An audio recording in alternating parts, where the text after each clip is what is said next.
simulation. People with those kind of ideals working together to find consensus for the betterment of our country. People rise above the everyday and start thinking about what can they do to really make a contribution to the future of our country. These are folks who understand what's at stake in the country. They understand their role as state legislators in that. We cannot just pretend it'll fix itself. We cannot assume foolishly that somebody else will take care of this. This is our time.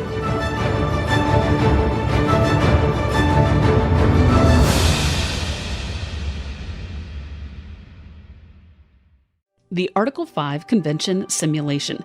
It was a historic event held over a 3-day period, August 2nd through August 4th of 2023. One of the most important events in the history of the Article 5 Convention movement and perhaps the history of the United States of America.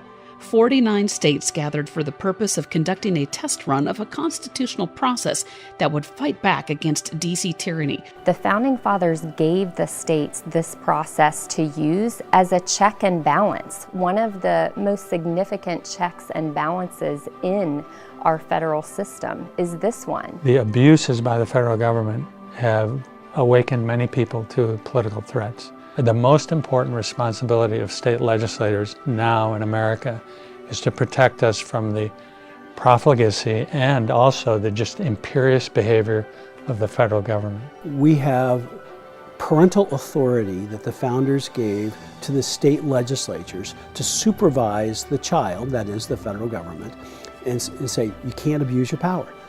And when we go for, we'll round it up, 250 years, and never check their authority, never say to them, you can't do that, well, they're a mess. And so, when's the time to start being a good parent? Now.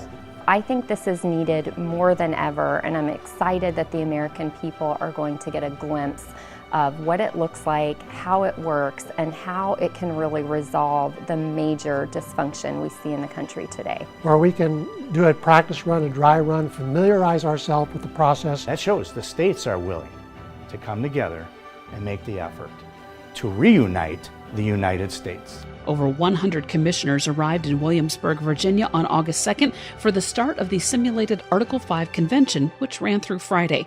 Self-government started in the New World here in colonial Williamsburg in 1623 and 1624. The first legislature started here in a log cabin in Williamsburg, Virginia. The ideas upon which this country was founded were debated and discussed here in pubs and coffee houses. So when you come to this place, you can't help but feel it. So we could go almost anywhere in the country to do this. It's not the most convenient place, but when you walk the streets of colonial Williamsburg and you know that you're walking in the footsteps of the founders and the framers of the Constitution, it sets a very special air for an event like this. Being in colonial Williamsburg did have a great impact on me. I'm a history buff anyway. I mean, you couldn't have chose a better setting. It made you feel like you were part of an historic event, which it is.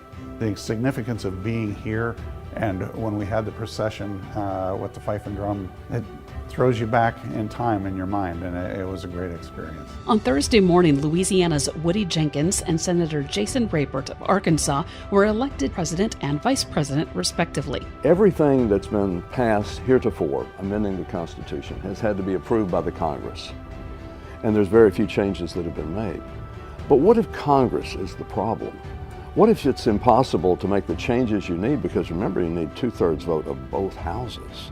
So what the founders did in Article 5, they set forth another procedure, and that is, if Congress is the problem, how can the people, acting through the state legislatures and a convention, how can they correct the problems that Congress is causing?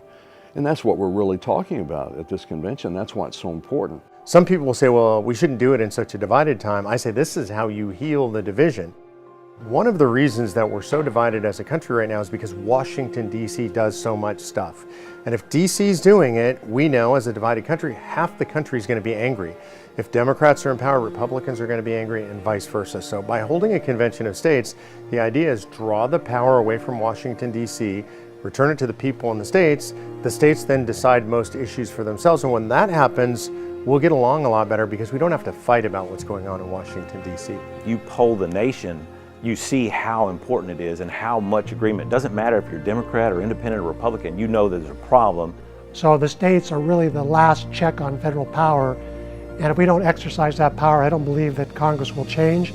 They are undisciplined and they will not discipline themselves. The body then dismissed to 3 committees, one for each of the following subject matters: term limits and judicial jurisdiction, fiscal restraints, as well as executive and legislative jurisdiction.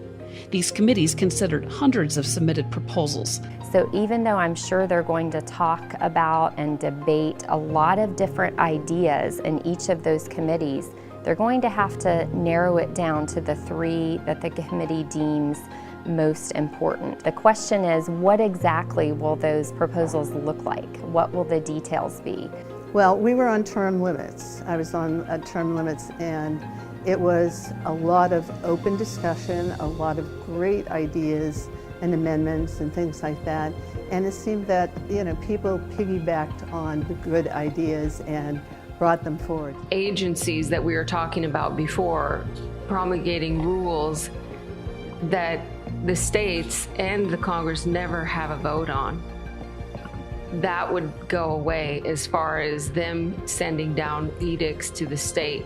I really enjoyed the committee process. I served on the fiscal restraints committee and was part of the subcommittee that put together the resolution for the balanced budget. The committee work was very, very effective. That we really came in prepared to come to the floor with a proposal that was pretty well in shape. Al Torres, the winner of last year's COS Voices contest, was on hand to witness this historic event as a representative for the Citizen Grassroots Army. It's just an honor and a privilege and humbling to actually be here. The patriotism behind each and every person who's working here to accomplish what we're trying to do, which is save this nation, is just magnificent to know that I've been blessed to run across with some of the people that I have. We see Washington, D.C. on television all the time. We see some of the worst behavior in the country there. But if you go into the state legislatures, you meet people who are doing politics for the right reason. They're engaged because they believe in public service. Maybe their family has a long history of public service. They love their communities. They love their states. So they're doing it for the right reason. I feel like it would be legislative malpractice if I did not take every tool at my means, at my disposal, every tool constitutionally, peacefully, that I can utilize. If I didn't join and be a part of this, I think I would have to apologize to my constituents. And most importantly for me, truly, I'd have to apologize to my family for not doing everything I could given this opportunity at this moment, at this time. If it wasn't for the grassroots, I wouldn't be sitting here in this chair, because it was a constituent, a grassroots supporter of a convention of the states that came to me at a meeting, and where they were meeting legislators, asked me if I'd sit down with him for tea, which I did, and he just asked if I would look over a couple of pamphlets that he gave me on convention of the states, which I looked at, and from there went down the rabbit hole, and as a fiscal conservative, had that epiphany that said, this is the solution. I think they realize the potential that this has, that they can in fact come together and do something, and there's a real commitment to do that. I don't know of any other organization that has the insight to what ails America than COS. Friday's plenary session was live streamed to the world with Rita Peters, Michael Ferris, Mark Meckler, and Senator Rick Santorum providing expert commentary. Commissioners engaged in lively debate regarding the proposals as presented by the committees. They made points of order. Yes, sir. Come to the front, if you would. Under Mason's manual, I challenge the chair on that ruling and ask for a vote on the floor. Amendments. Be the proposal that you have on the screen with the additional sentence at the end. This article shall not apply to military officers or enlisted personnel. And roll call votes. The secretary will call the roll. Alaska. Aye. Arizona. Aye. It was very interesting, very exciting. This discussion was fabulous, absolutely fabulous, and the debates were just amazing. We do have the opportunity to unleash economic, environmental, and constitutional renaissance in the United States by passing this. The wisdom of the entire group really showed as we passed the different amendments in the resolution. It really also reinforced the viability of this, because we do this as legislators. No one seems to be overwhelmed by anything. This is not like, oh, what do we do? How does this work? I mean, no, they feel very comfortable. I mean, I'm talking to members, yeah, that's what we do all the time. Yeah, we know the rules, yeah, they're like the rules that we deal with all the time. How else would you do it? It's been there all along since the very beginning in 1787. This is not a new doctrine. It's not something that is just pulling out of a hat. This is something that has been well acquainted in our history as a nation of states calling themselves into convention to solve problems. My favorite moment would be when we did get to passage of any particular proposal. It's always a good feeling, those that come out of your committee. In our case, had 3 proposals, all 3 passed. People got up, they made reasonable proposals and amendments and stuff like that, and it really, it was thoughtful. In the end, 6 amendment proposals were successfully adopted: a congressional term limits amendment, an amendment limiting the Supreme Court to 9 justices and allowing the states to bring suit against federal actions, a balanced budget amendment, an amendment restoring the Commerce Clause, an amendment allowing for a majority of states to overturn acts of Congress and the executive branch, and finally, an amendment that would cede most federally controlled land back to the states. After convention's over, if this were the real thing, then what would happen is the commissioners would go back to their states. Whatever was proposed would go to Congress, and then Congress would send it out for ratification to the states, whatever the proposed amendments were. And then there would be debates at the state level, usually in the state legislatures, both houses debating which, if any, of the proposals they want to ratify. Now, of course, this is just a simulated convention, so there's no ratification process that will take place. But what we hope is that the legislators that were here, the citizens that were here, will go back to their states and they'll spread the education and the excitement that we've created here about the Article 5 process. I talked to folks that were here to see, does this work? And I think that helped them today and yesterday to see those processes are just the same kind of processes you go through in your legislatures, Congress, etc. They're no different. They can see that, hey, this can be done normal, in order, by the rules, and we can provide real, lasting change and benefit to our nation as a result.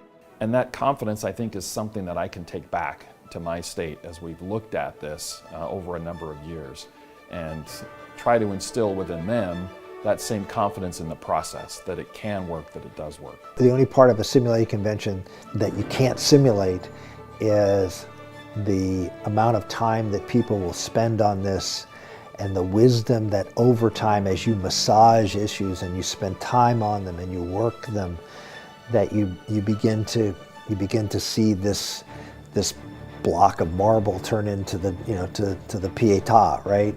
But that doesn't happen in 2 days. Our founders truly were brilliant.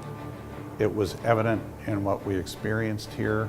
It just gave me a very great sense of peace. The simulation proved that the process works, that it can be done, just as the American framers envisioned. Moreover, it paints a vision for citizens and legislators alike. They can use Article 5 to reclaim liberty in America and unleash a constitutional awakening. It can be focused, it can be well run, it can be thoughtful, and people can debate and debate respectfully, and that you can have a final product at the end. I guess a credo that I strive to achieve, to be a statesman, not a politician, not an elected official. And I think we have those, and that's also what is reflected in this Convention of States simulation. People with those kind of ideals working together to find consensus for the betterment of our country. People rise above the everyday and start thinking about what can they do to really make a contribution to the future of our country. These are folks who understand what's at stake in the country. They understand their role as state legislators in that. We cannot just pretend it'll fix itself. We cannot assume foolishly that somebody else will take care of this. This is our time. As I consider this the most important work that we can be doing in the United States, where we can actually do something about the runaway spending in Congress, the jurisdictional issues in Congress, and unbreak the logjam that is in Congress that's destroying our nation. This work that we did here today really will lay that foundation so we can come prepared to a convention and go to work and we could pass things. I think once you get involved and you start seeing the processes and the people involved, it becomes a no-brainer. It becomes that thing of, yeah, that's what this was for. We are simply using the Constitution to save the Republic. I believe that this whole process, including what we're doing here in Williamsburg, gives people hope that there is a solution to the massive problems that we're facing.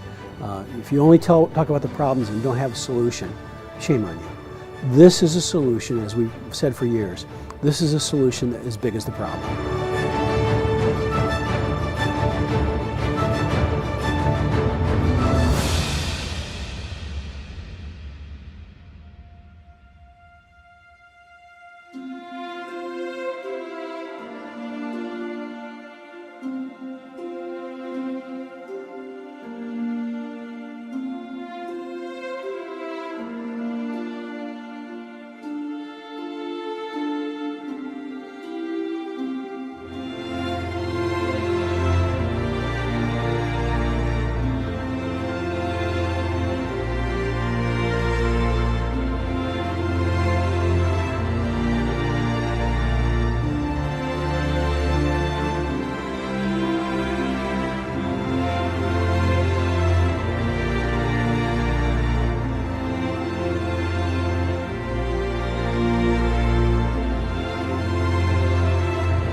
I loved reliving this historic event. I felt like I was there all over again.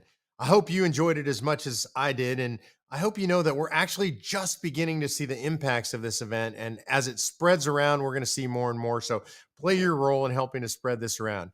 You can learn more by going to conventionofstates.com/sim. That's conventionofstates.com/SIM. And if you want to see more projects like this, go ahead and make a tax-deductible gift to the COS Foundation. Thanks for watching, and thanks for being part of the solution as big as our problem. Well, this is the only nation in the history of the world that stands for the proposition that the people are sovereign. Stand up and say, no, we won't stand for a despotic government. The Founding Fathers gave the states this process to use as a check and balance. But one provision has never been used, and that's our Article 5 Convention. And that's really why we're here, to see if that can work. This simulation is going to, I think, reinforce everything that's good about the Convention of States movement. Showing how the process would work. So we can come prepared to a convention and go to work. We have delegates coming in from all over the country, from 49 of the 50 states. That shows the states are willing to come together to reunite the United States. Washington, D.C. is broken in many instances. Doesn't matter if they drive the machine to the left or drive the machine to the right, the machine is blowing smoke. It doesn't matter if you're Democrat or Independent or Republican, you know there's a problem. It's the entrenched cabal, if you will, of power in Congress. We've got to break up that power center. We need term limits. We've got to protect the people of the nation, the citizens, their liberty. Taking an axe to the root of the administrative state. These are folks who understand what's at stake in the country. People rise above the everyday. Be a statesman, not a politician. Discussion was fabulous. The wisdom of the entire group really showed. It was thoughtful. I think they realized the potential. A nation-shaping, generational changing kind of activity. Our founders truly were brilliant. To see that thing that was created by our founding fathers and not yet used, and to actually see it start to bloom a little bit. We do have the opportunity to unleash economic, environmental, and constitutional renaissance in the United States. I don't think there's a time that's more important than now. I think it's time. I think it's doable. I think we should do it, and I think we can do it. To get serious. To start holding the federal legislature accountable. We can provide real, lasting change and benefit to our nation as a result. Gives people hope that there is a solution to the massive problems that we're facing. I consider this the most important work we can be doing in the United States, where we can actually do something. I think once you get involved and you start seeing the processes and the people involved, it becomes a no-brainer. We are simply using the Constitution to save the Republic. This is our time. Wait and see. It's going to be fun.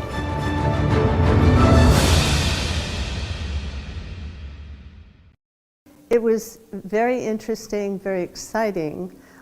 This discussion was fabulous, absolutely fabulous, and the debates were just amazing. I enjoyed it because being one of two Democrats here, and the only female Democrat, it was interesting to make friends with other people who were very respectful, were very helpful, and we had some interesting discussions. And the big thing is we found out that there's a lot of common ground, especially on this subject. So it was well worth coming, and I really enjoyed it. Well, we were on term limits. I was on term limits, and it was a lot of open discussion, a lot of great ideas and amendments and things like that. And it seemed that, you know, people piggybacked on the good ideas and brought them forward. So there was a lot of debate, but a lot of consensus as well. So it was I'm very interested in term limits. And so it was a perfect committee for me. I mean, you couldn't have chose a better setting. It made you feel like you were part of a historic event, which it is. And what a perfect setting, you know, for where this sort of all began. We like to think New England, of course, began it all, but it was down here in Williamsburg that it really came to fruition. So it was a perfect setting. Well, actually, my favorite moment was before the plenary session when Patrick Henry got up and spoke.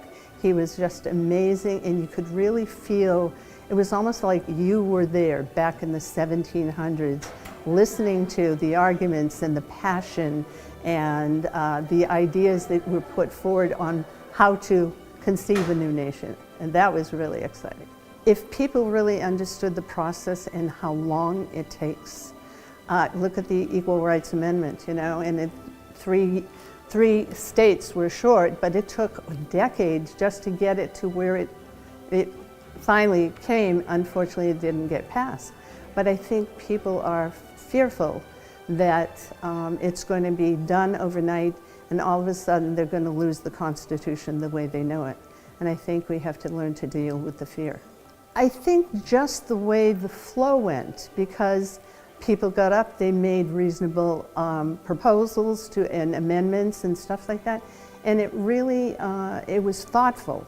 It wasn't something that people were just doing frivolously to become part of history. They were really well thought, and I was very pleased at what I heard.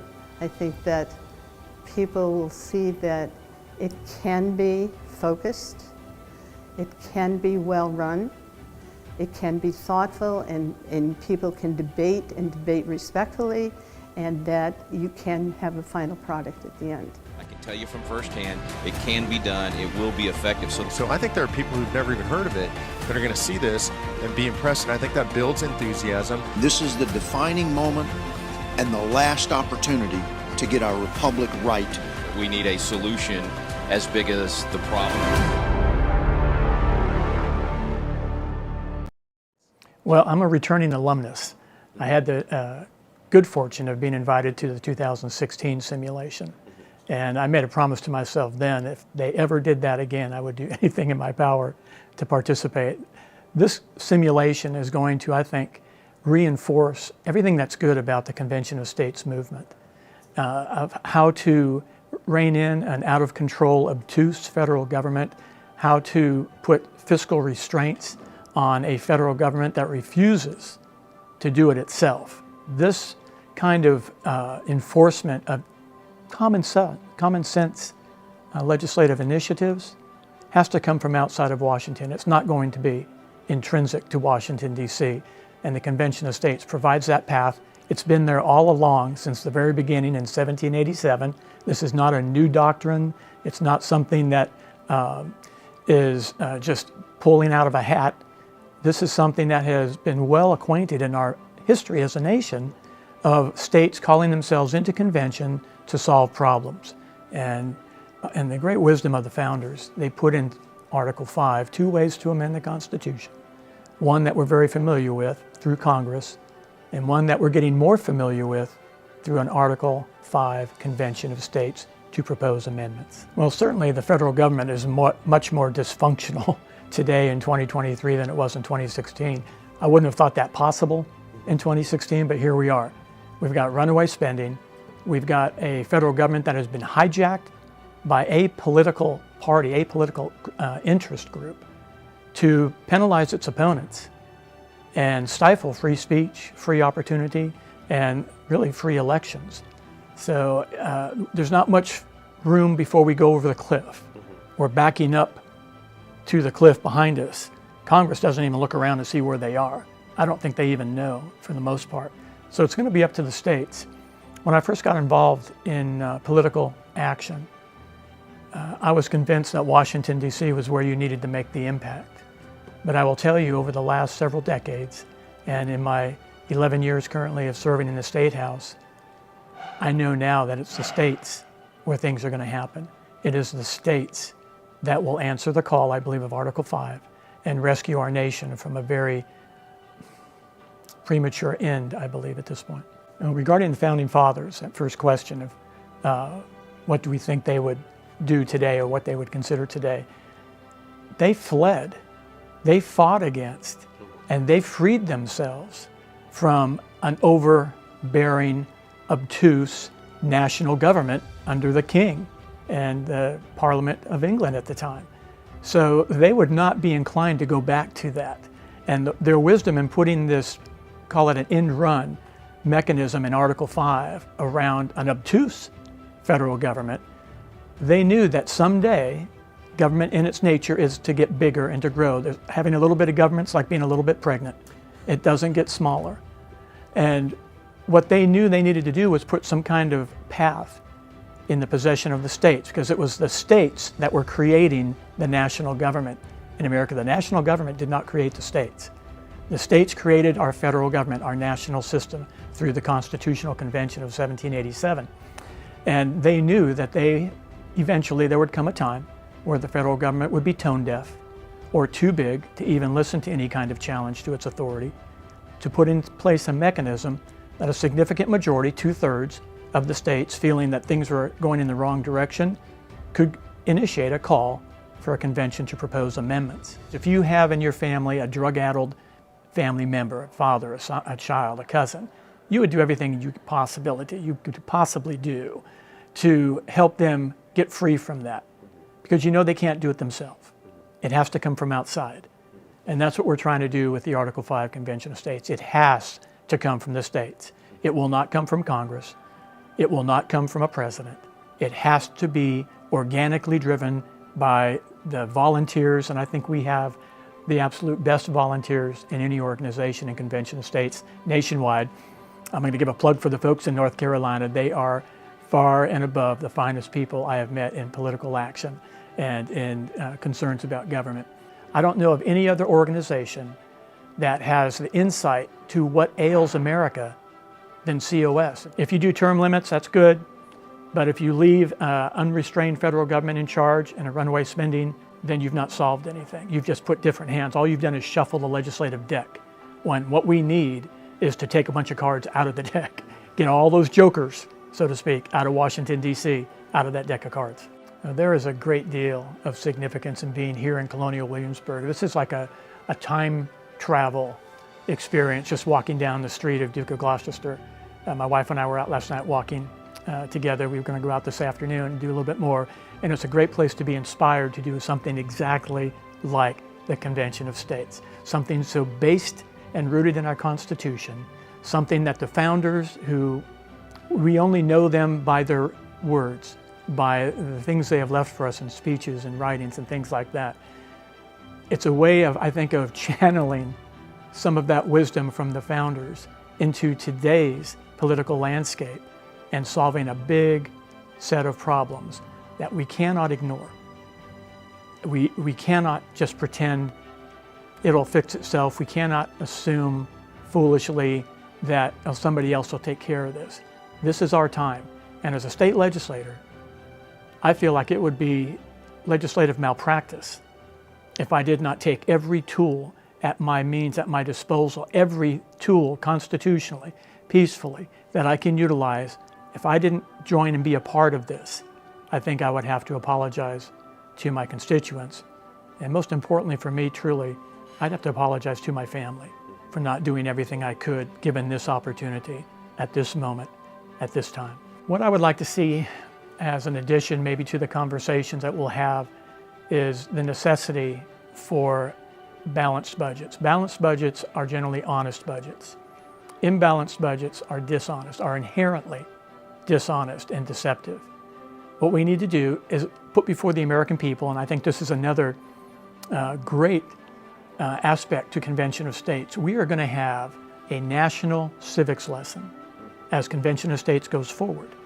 We are going to have a national government class, you might say. I used to teach government in high school for a few years, and it's a long overdue class so that people can rediscover what's meant by, first of all, an Article 5 Convention of States to propose amendments. And it's in the Constitution. It's there. It's not something new. We're not hijacking anything. We are simply using the Constitution to save the Republic. But you'll also have discussions about the 9th Amendment, the 10th Amendment, federalism, the balance of power between states and the federal government, and how all of this is supposed to mix to protect our rights. That's why we have government. It's not to provide things for us. It's to protect our God-given rights. We're far away from that. And I see this Convention of States simulation as being an excellent opportunity to put out to our fellow citizens the need to get serious about how much government you really need in your life and who is going to pay for it. I can tell you from firsthand, it can be done, it will be effective. So I think there are people who've never even heard of it that are going to see this and be impressed, and I think that builds enthusiasm. This is the defining moment and the last opportunity to get our republic right. We need a solution as big as the problem. I'm State Senator Chris Dush. I represent the 25th District in Pennsylvania. It comprises 7 counties: McKean, Potter, Elk, Cameron, Clinton, Jefferson, and Center counties. It's bigger than Connecticut, actually. It's a huge rural district, but I love where I'm from. Well, I came out here simply because I've recognized this issue before I even got into the legislature. I spent 6 years in the House. I had term limited myself, gotten out, but when I ran, it was because I understood that since Woodrow Wilson's time, when he convinced the federal legislature to delegate things out to the executive branch, and then the unelected bureaucrats started making law through regulations. that was completely an anathema to me in the way that the founders would have seen our republic. They set us up, and this is the way I liken it. Every major sports franchise has given the federal government the ultimate compliment, or our founders the ultimate compliment. They have mimicked the Republican form of government.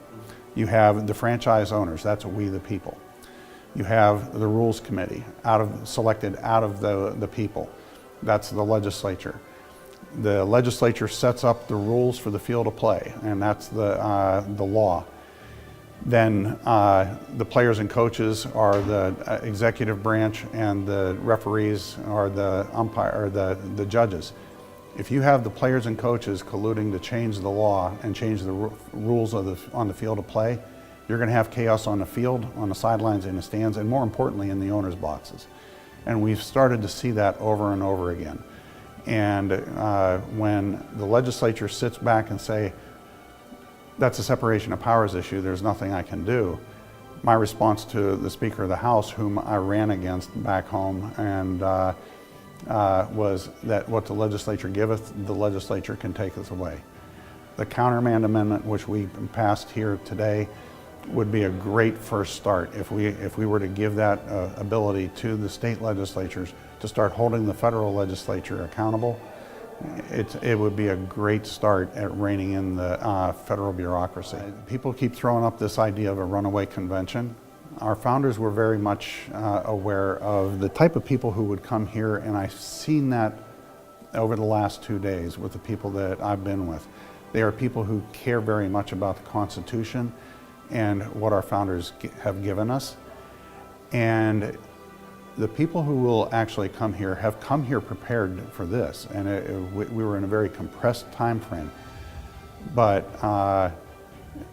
the debates, the way that they were handled, again, we had some physical time constraints that interfered a little bit, but the general sense that I've gotten from the people who are here was that we're here for the purpose that's laid out in the principles that are put forth in the petitions presented to Congress. And that's very important. And reading through Max Ferrand's collection of the founders' writings that go from day one to the end of the Constitutional Convention, another thing that I've got a great appreciation now, having read that, but now going through this process, and it was kind of a grueling process. We only had in my subcommittee a couple of bills that we were able to take care of, and it's something that I have a great appreciation of why it took months for them to come to the Constitution that we have. Am I satisfied?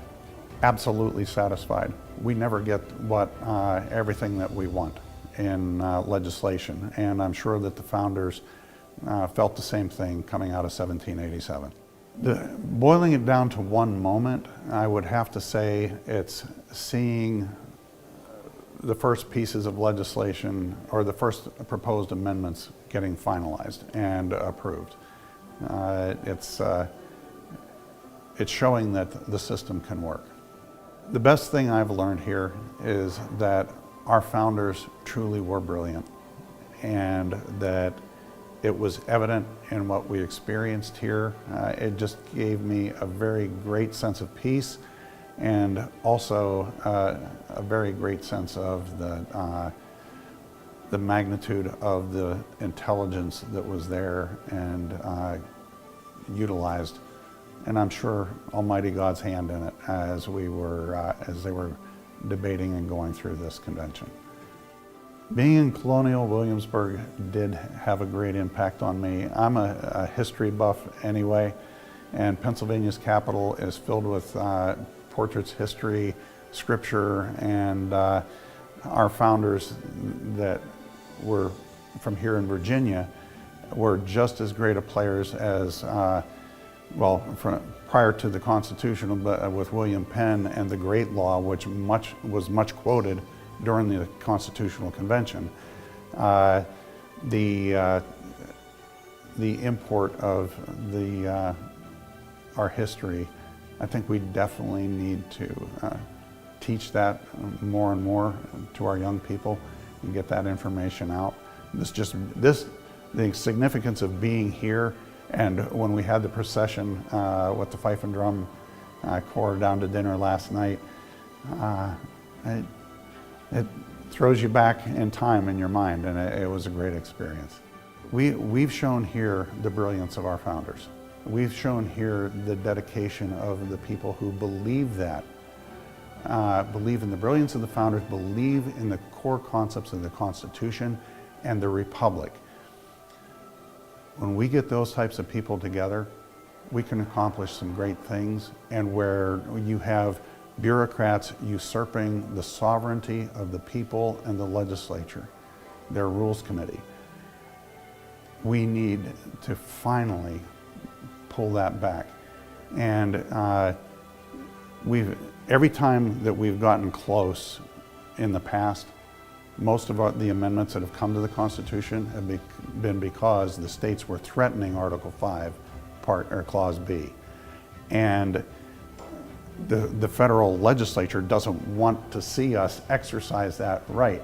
So they've got a vested interest in keeping it from happening. And that's, for over a century, that's the way they blocked it. And because they just would propose what was already going to happen. And we need to exercise that, or you know what?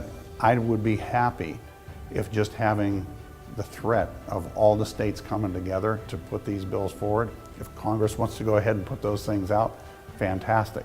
We don't have to have a convention.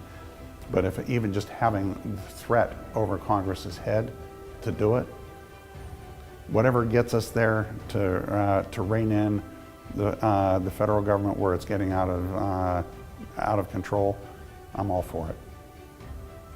It can be done. It will be effective. So I think there are people who've never even heard of it that are going to see this and be impressed, and I think that builds enthusiasm. This is the defining moment and the last opportunity to get our republic right. We need a solution as big as the problem. So my name is Woody Jenkins. I'm from Baton Rouge, and I'm proudly representing the state of Louisiana here at the Convention of States. I've had an opportunity to serve for 28 years in the Louisiana House and been around politics, starting as a page in the legislature for 60 years up until now, where I'm Republican chairman in East Baton Rouge Parish. But the things that I've done, I think, that are most significant was, number one, that I had the opportunity to serve as a delegate to our constitutional convention that we had in Louisiana to draft a proposed new constitution, and that was in 1973-74, and we were successful. The voters approved that, and I had the privilege of serving on the Bill of Rights Committee and authored our Declaration of Rights in Louisiana. The Louisiana Constitution is very protective of individual liberty, I think more than any state. And we're the last constitution to be adopted in this country. It's very difficult to revise a constitution. Most people fail at it, so when you have a success, it's noteworthy. Well, in 1972, we had a new governor, Edwin Edwards, and he was very much to the left. And he proposed this constitutional convention with 105 elected delegates and 27 that he would appoint. Well, that concerned me a lot, to have so many appointed delegates from the governor. And so I was very skeptical of it, but I decided to run as a delegate and was elected. And so then we had about 25 of us from the legislature who served in the Constitutional Convention. And one of the most interesting things to me was I noticed that people who had, as legislators, had been sometimes rather self-serving and very political, they were transformed by this experience of having the opportunity to draft the state constitution. They truly became statesmen. They started looking beyond the next election, beyond what was in their political interest, and started thinking about the next generation. And I think that's what you'll see if and when, I believe we will, have a convention of states.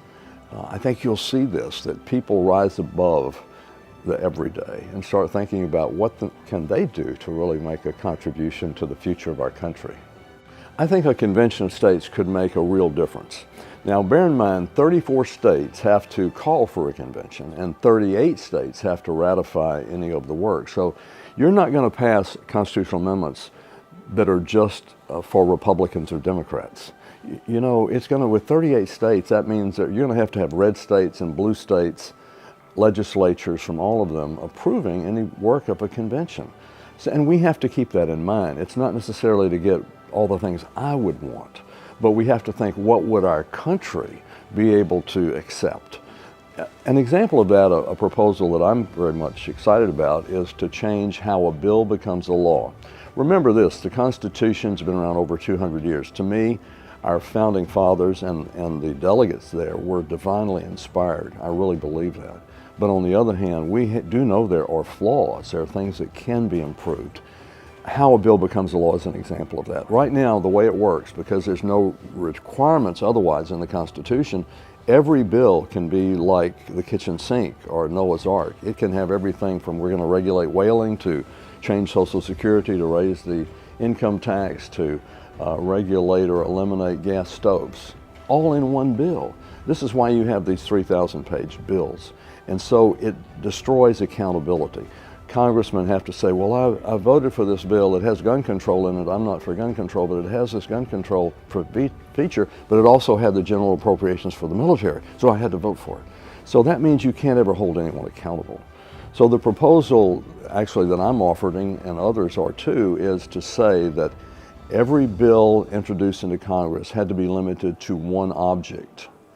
Only one thing. It could do whaling or it can do taxes, but it can't do everything under the sun. So one object, and then every amendment to be considered has to be germane to that one object as defined by the title to the bill. It has other regulations on how a bill becomes a law, but accountability is what this will cause. So if someone says, you know, I want to do something on the life issue, or I want to do something on immigration, there's one bill, one vote that you can look to and hold that congressman accountable for the vote. Everything that's been passed heretofore, amending the Constitution, has had to be approved by the Congress. And there's very few changes that have been made. But what if Congress is the problem? What if it's impossible to make the changes you need? Because remember, you need 2/3 vote of both houses. You're getting plain vanilla normally if you get that sort of vote. So what the founders did in Article 5, they set forth another procedure, and that is, if Congress is the problem, how can the people, acting through the state legislatures and a convention, how can they correct the problems that Congress is causing? And that's what we're really talking about at this convention. That's why it's so important. Maybe there needs to be more than one convention, because one convention may not be able to solve all the problems. But periodically, the people need to send representatives separate and apart from Congress to look at our system and see how we can tweak it. We have a great system in America, but it has some flaws, and we can change them through an Article 5 Convention of States. My favorite is the proposal to change how a bill becomes a law, so that every bill considered by Congress would have to have one major purpose and could only receive amendments that are germane to that one purpose. So that's my favorite. I know one of the most popular ideas that legislators are discussing at this convention is term limits for Congress. Now you'll wonder, why would Congress never pass such a constitutional amendment? Well, they don't like term limits, but the people of the country do, so that's something that an Article 5 convention might well consider. And there's so many other things, but those are two of the best, I think. This is a great personal privilege and opportunity, so I would not miss it if given the opportunity to come to a simulated convention of states or the real convention of states when we get our 34 states. I can tell you from firsthand, it can be done, it will be effective. So I think there are people who've never even heard of it that are going to see this and be impressed, and I think that builds enthusiasm. This is the defining moment and the last opportunity to get our republic right. We need a solution as big as the problem. I'm Eric Smith. I'm a state representative in the state of Kansas. This is my fourth term, in the middle of my fourth term, one more year in that term. Been working on Convention of States since about 2014, learning about it and then going to the legislature and talking to them about it, trying to get them educated on it, and then finally having a chance to get in the legislature myself and be a yes vote. So this is the next step, isn't it? This is why I got involved. We got to figure out how this is going to look. Probably one of the biggest naysayer arguments is that we don't know how this will work, and we can't guarantee that it's going to work the way you say it's going to. So those of us on, who are proponents of this idea believe that it's like any other process that happens out there. The idea that it somehow will become something evil or a runaway convention or something along those lines is just, that's not possible. And when you come and you attend and you watch what people are saying, you see how they're conducting themselves, I mean, we're all very well aware of that argument, and nobody is suggesting it. And that's what we knew would happen. So yeah, I wanted to be here. I wanted to take a look at that. I wanted to see how that was all going to go down. And I thought it was pretty good. Well, one of the things that I think, and I actually addressed it with the body out there, was the idea that what folks are really interested in are, policy. They want to see what our policies are going to be. But I think more importantly right now, because of all of the things that they've heard about this, is what do your processes look like, right? And how are those going to be impacted by different ideologies and such? We had the opportunity to get together in committee and kind of focus on the likely topics that we'd have to discuss, and we tried to shove a lot into one day. As the chair said, he said, we're trying to put 70 pounds of flour in a 3-pound bag, and that's exactly what it feels like. We just don't have time to vet it out completely in the simulation. But again, that's not the point of this, right? The point is to start working on the processes, see what kind of hurdles you're going to run into, and keep in mind that folks are going to disagree with you. You think that you come into this with a bunch of folks who are like-minded, even during an actual convention, there will be more folks who will disagree with you. So it's good to see how that works out here. We learn lessons from what we see on the floor and in debate, and we'll take it to the next step. I think the whole thing's amazing. I really do.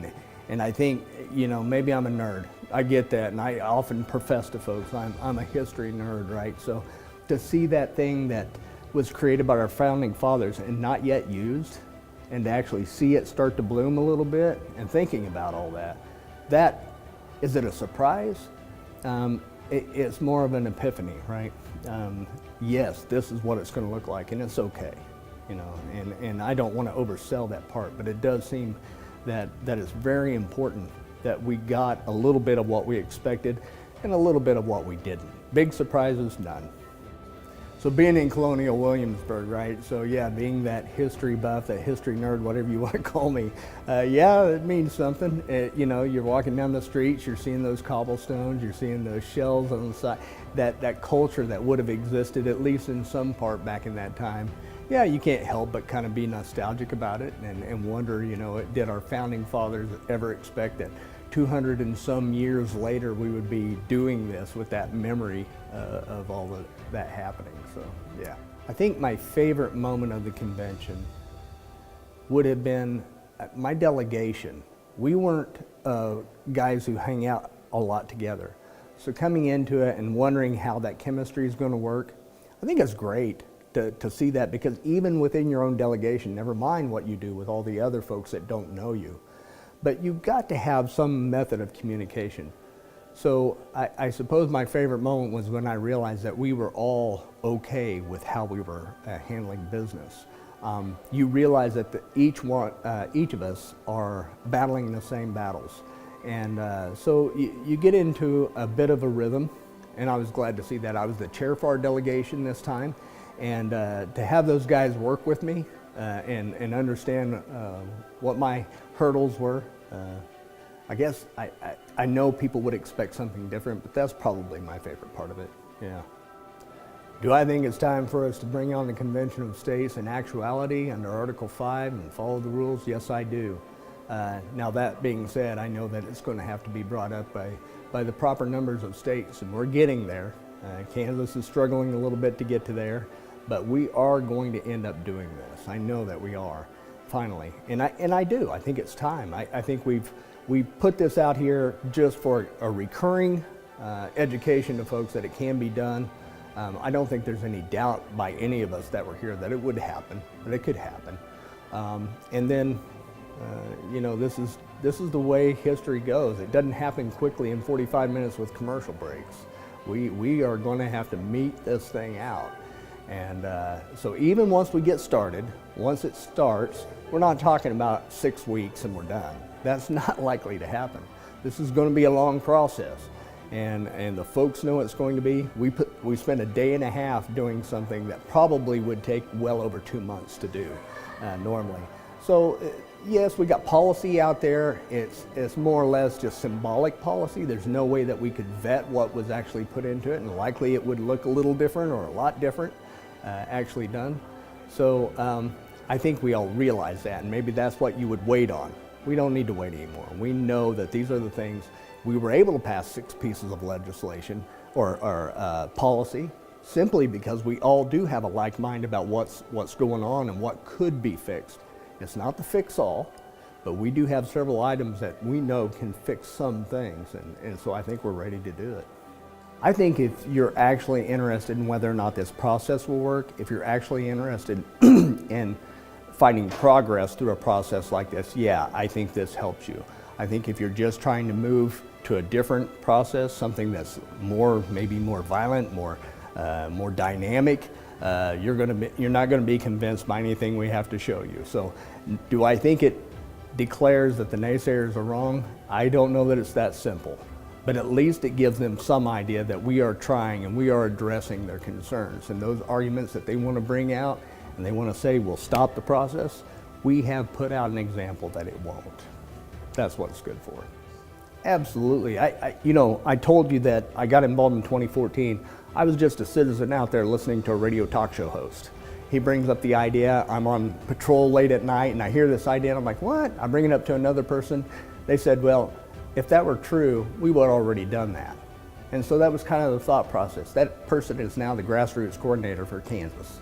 It became this thing for us. I think once you get involved and you start seeing the processes and the people involved, it becomes a no-brainer. It becomes that thing of, yeah, that's what this was for. They really had something that would work in mind. You have to get involved though. You're going to distrust the process. I talked to folks that were here to see.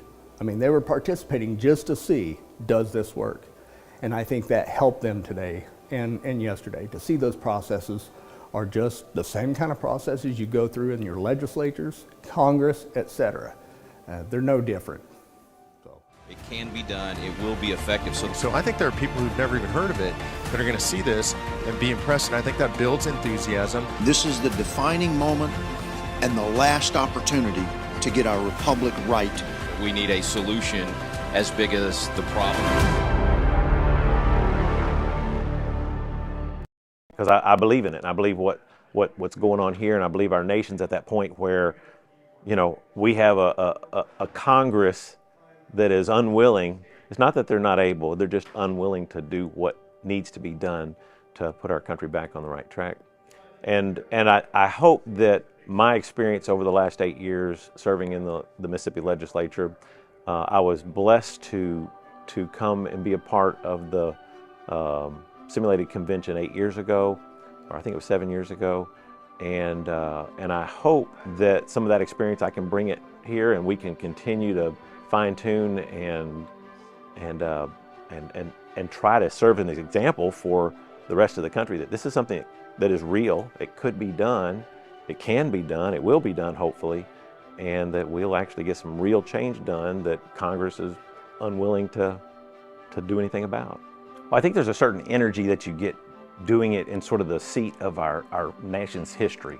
If you know the history behind Colonial Williamsburg and the fact that we're actually here doing a convention, it adds a certain level of romanticism to it, but also a certain level of energy to walk in the footsteps of our founding fathers and folks that believed in this idea, this republic that we live in today. Well, I think that depending on what committee you're serving on is probably going to be where you're the most energetic and focused. I do believe, though, that term limits is probably going to be one of the areas that will be the most charged. I think a lot of folks, that and the debt, the physical restraints, I think that both of those things, if you poll the nation, you see how important it is and how much agreement. It doesn't matter if you're Democrat or Independent or Republican, you know there's a problem We've had people in D.C. for 40, 50 years. We need term limits, and you can't avoid the debt. I mean, one of the reasons we've had so much inflation the last several years is they just keep printing. They keep printing, and we are on a track to unsustainability. We will have to pay the piper one day, and I think the American public is aware of that. And so I think those are probably the two big issues. I know that the two big issues for me is term limits and fiscal restraints. And I know that a lot of folks, they hear all these horror stories about a runaway convention, but what they don't stop to look at is the fact that the process is the same. Whether it's Congress doing it or a convention doing it, it's still got to go back before all the states to be ratified. So I think now is the time, and I think as we see, as our nation continues to head towards the precipice, which it is, if we don't do something now, there won't be a nation, not the nation that we grew up in, not the nation that we love, for our children, our grandchildren to grow up in. And so, yes, I think it's doable. I think we should do it, and I think we can do it. Until you've seen it done, you really don't know if it can be done. And we've done it before. We're going to do it again. And I think it is a perfect model and a perfect demonstration that this isn't something that needs to be feared. This is something that is another option that our founding fathers knew that we might have a day where we needed a Hail Mary, something that we could do when, like I said, Congress is unwilling to do what needs to be done. And they can see that, hey, this can be done normal, in order, by the rules, and we can provide real, lasting change and benefit to our nation as a result. Usually when somebody comes to me and says that, well, I don't know about that convention of states, I think that's a mistake, I ask them why. And it's usually a fear that they've had that somebody else has planted in them for some reason. And when you break it down to them and you show them that this isn't some just like whim, it's something that was put into our Constitution for a reason, and there is a process. And when they understand there's a process and there are guardrails, and they understand that most of their fears aren't really that grounded, especially when they learn the process of how we've added amendments in the past through the congressional process, they tend to calm down and go, well, yeah, that doesn't sound like what it was portrayed to me. And so I think it's just ask them first, well, what is it that you're afraid of? What do you think is going to come out of this? And I think most folks that oppose it, they oppose it because somebody planted some fear, some doubt in them because they had an agenda. And so I think when you can dispel the fear and you can show the process and educate them in the process, almost every time they'll say, well, yeah, that makes sense. I can get behind that. I can tell you from firsthand, it can be done, it will be effective. So I think there are people who've never even heard of it that are going to see this and be impressed, and I think that builds enthusiasm. This is the defining moment and the last opportunity to get our republic right. We need a solution as big as the problem. This is Rita Peters. I am here at the simulated convention in Colonial Williamsburg with Senator Kevin Lundberg of Colorado. And Senator Lundberg, I know this is your second simulated convention. You actually were here at the first simulation back in 2016. Tell us how this second experience has differed so far. What's it like being back for a second time to do this? Well, first off, I'd simply say it's a real privilege to be here and to be participating in this simulation of what an Article 5 convention would look like, and it's kind of a shakedown cruise in a sense, and this second time is an encouragement to me because I see a greater sophistication on the part of all those participating. I believe there's a higher percentage of people who are in elected office today, and that gives you a little more knowledge of how the process works. We've really been digging in depth. Now, the problem with a simulation is it's limited in time. So you have to understand that when the people of this nation actually engage in this, or I should say the states, really, because it's commissioners from each of the states that come, that they should have adequate time to really dig down deep and to ferret out all of the little details, because when an amendment is proposed, it's not up for debate or amendment when it goes out for ratification. So it has to be polished. And we kind of give a rough polish here in a short amount of time, but I think we really show that the process works very well. And also, I'd be remiss if I didn't say that an Article 5 convention is limited by the constraints of Article 5. So, some people have a concern, well, what's going to happen there? Well, if it goes outside of the bounds of Article 5, it's no longer a legal Article 5 convention. And you and I, we could come up with a whole new idea on an amendment, but it would mean nothing because we don't have that authority of the Constitution. But what we're doing here today is showing how the process would work and the legitimacy of this effort.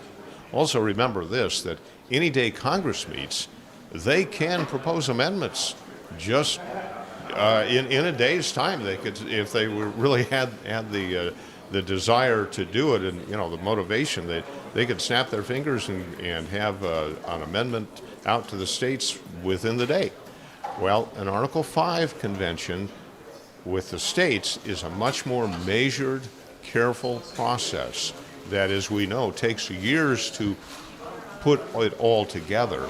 But when the states finally come together to debate all of the issues, this is how it looks. This is how it will function. And then what will come out of it? Amendments to be considered by the individual states. The ratification process is no different than if Congress did this. Senator, at this year's simulation, you were elected by the convention to chair the Committee on Fiscal Restraints, and I know those committee meetings happened yesterday. Tell us what it was like for you to chair that committee yesterday.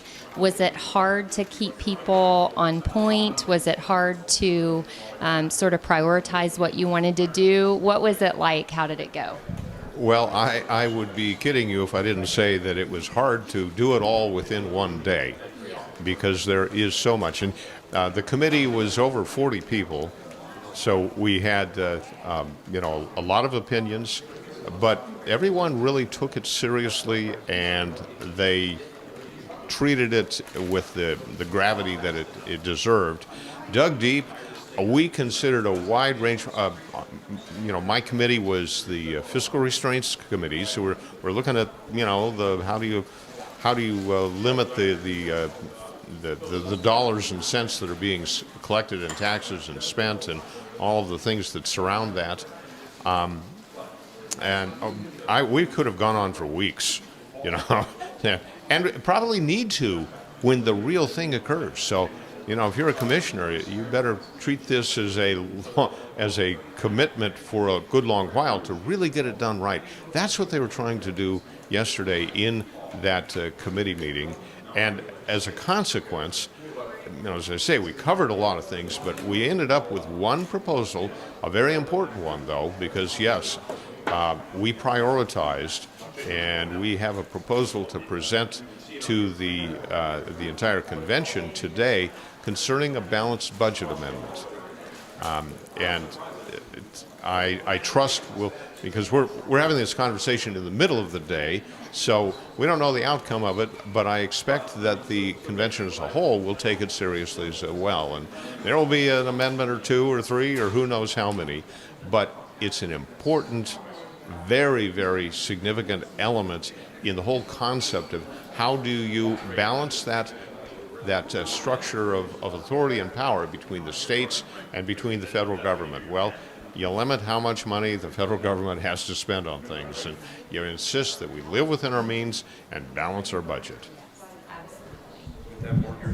Senator, I know we're running out of time. The president gave you all a very short lunch break today, so I've got to get you back over there. But before I do, I know that you have been a champion of the Article 5 process, even nationally, for many years now. Tell us what it is that you find so compelling about an Article 5 convention and the timeliness of it today.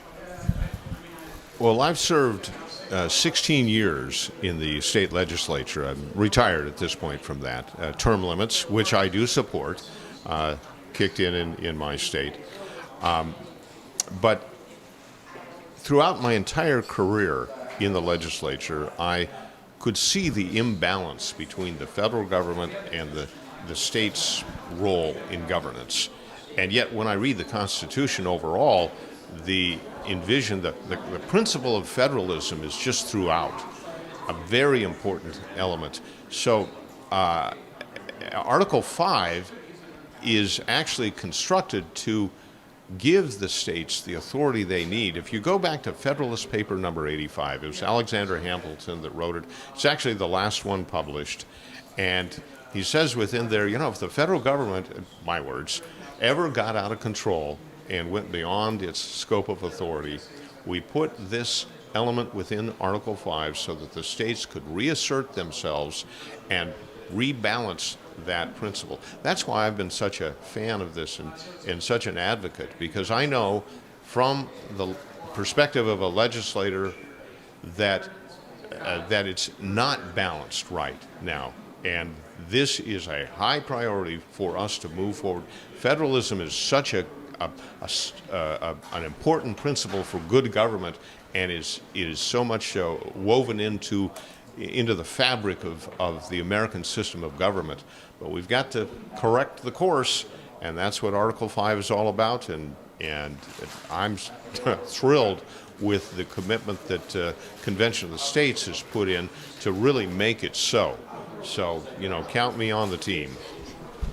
We certainly do count you on the team. Senator Lundberg, thank you so much for your many years of public service, for your commitment to Article 5 and restoring our federal system, and thank you for taking the time to be at our simulated convention, and I hope your committee's amendment passes today. From firsthand, it can be done, it will be effective. So I think there are people who've never even heard of it that are going to see this and be impressed, and I think that builds enthusiasm. This is the defining moment and the last opportunity to get our republic right. We need a solution as big as the problem.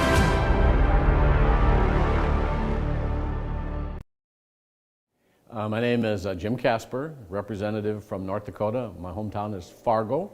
Been in the North Dakota legislature since 2001. Chairman of the Government and Veterans Affairs Committee for 5 sessions. Ran for Majority Leader in North Dakota last session. Unfortunately, second place is not a winner, but I'm enjoying my time in North Dakota. We're a part-time legislature in North Dakota every other year for a maximum of 80 days. I've been a constitutionalist my whole lifetime that I can remember. As a matter of fact, I always carry the Constitution with me. In the floor of the House, I'm known as Mr. Constitution. I respect the Constitution. I love the Founding Fathers and what they stood for and how they drafted our Constitution. I've been in Fargo politics and North Dakota politics since 1980 when a friend of mine asked me to join the Fargo Republican Party. I told him I thought I'm a Democrat. And he said, why is that? And I said, well, my mom's a Democrat, my dad's a Democrat, I must be a Democrat. And he said, well, let me tell you philosophically the differences. And he did, and afterwards I said, well, I'm obviously a Republican, what do I do? So give me a check for $100 and come to the next Fargo Republican meeting. That's how I got involved in 1980.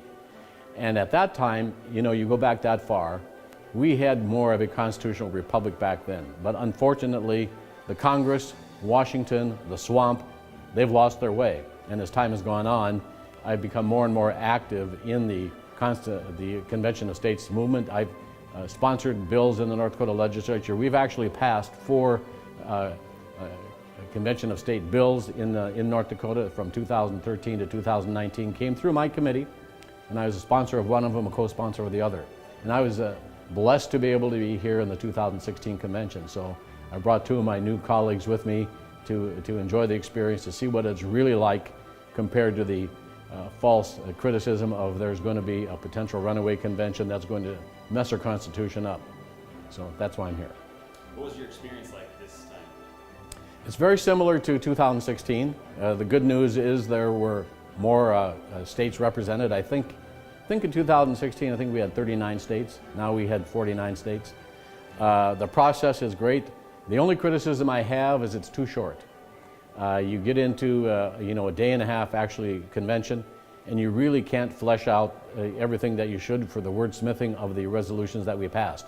But it's a great experience, and I'm certainly hopeful and pretty certain that the people that were here today, a lot of them were new from 2016, will take the message back to their states, to their legislatures, to their colleagues, their friends, and talk about what a convention of the states is all about, and let the people understand that this is the way for the states to get control back that we've lost to a really a crazy United States Congress. Well, I was on the Federal Fiscal Restraint and Review and Jurisdictional Committee, and that was the last one that we heard, and I think we did really, really well. The lands, getting the federal lands out of the control of the federal government. In North Dakota, we're an oil-rich state, but the federal government stops us from drilling because they won't do the leases.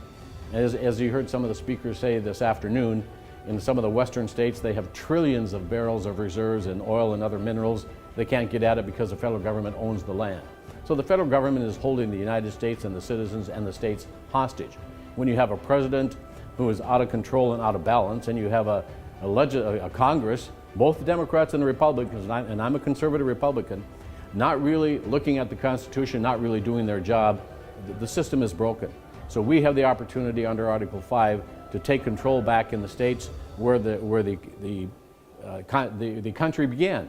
We are a federation of states. We're not a federal government developing the states. We're a group of states who developed the federal government and put the federal government in control through the Constitution. Our founding fathers were brilliant, but the system has become out of control, and we need to get the power back in the states. Favorite moment? Just meeting new people. I can't say one in particular. During the debate, we had a wonderful floor session or committee session yesterday, but it's just meeting new people. I met some really great friends from South Dakota, our neighbors to the south, from Iowa, from Minnesota, from Virginia, from North Carolina.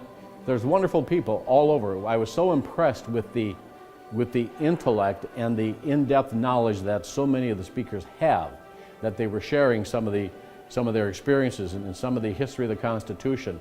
And just getting to know those people, that's really a good part of this. The relationships you form, they last a lifetime.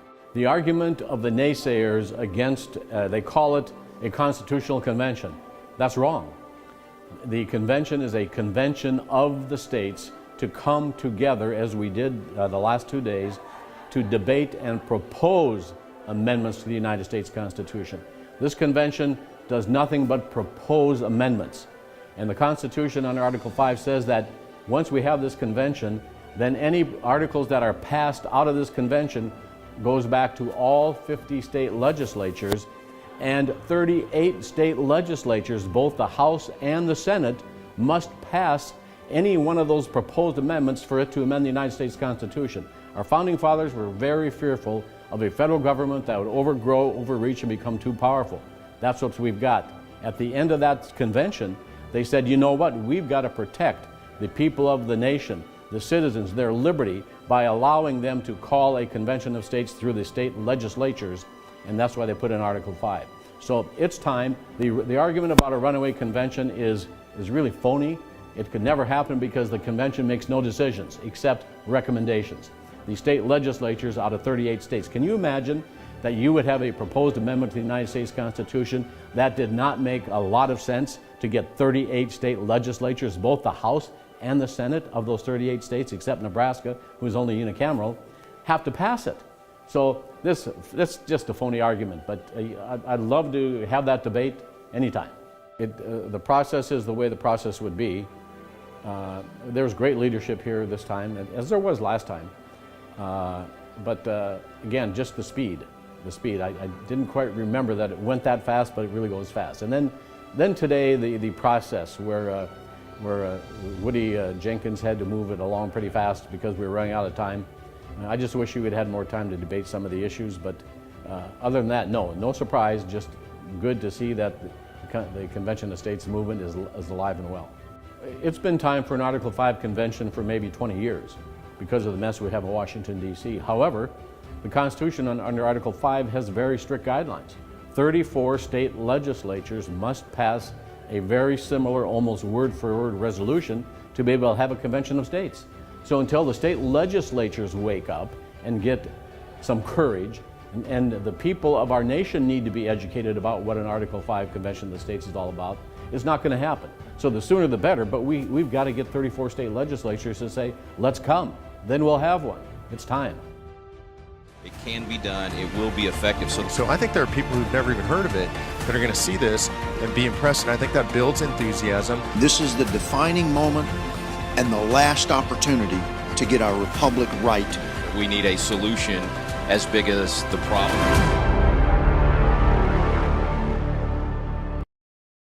I've been involved in Montana politics for almost 20 years. First ran for the House in 2004 and was elected for 4 terms in the House and then reelected into the Senate. And actually my experience with Convention of States or Article 5 was, I think in the 2009 session I made a vote where it rescinded all Article 5 applications ever made in Montana. And that's when I really didn't know anything about it and didn't really know what I was voting on, but respected someone, followed that lead. But a constituent came to me in, I think 2020, and introduced me and asked me to look at some of the literature, and I did. And from that time on, I went down a rabbit hole and spent the last 2 to 3 years just immersing myself in Convention of States history, law, fact, history, and so forth. As I consider this the most important work that we could be doing in the United States. You know, in Montana, we have individuals running for U.S. Senate and trying to take a Senate seat from Democrats there. And frankly, I don't think that's the most important race.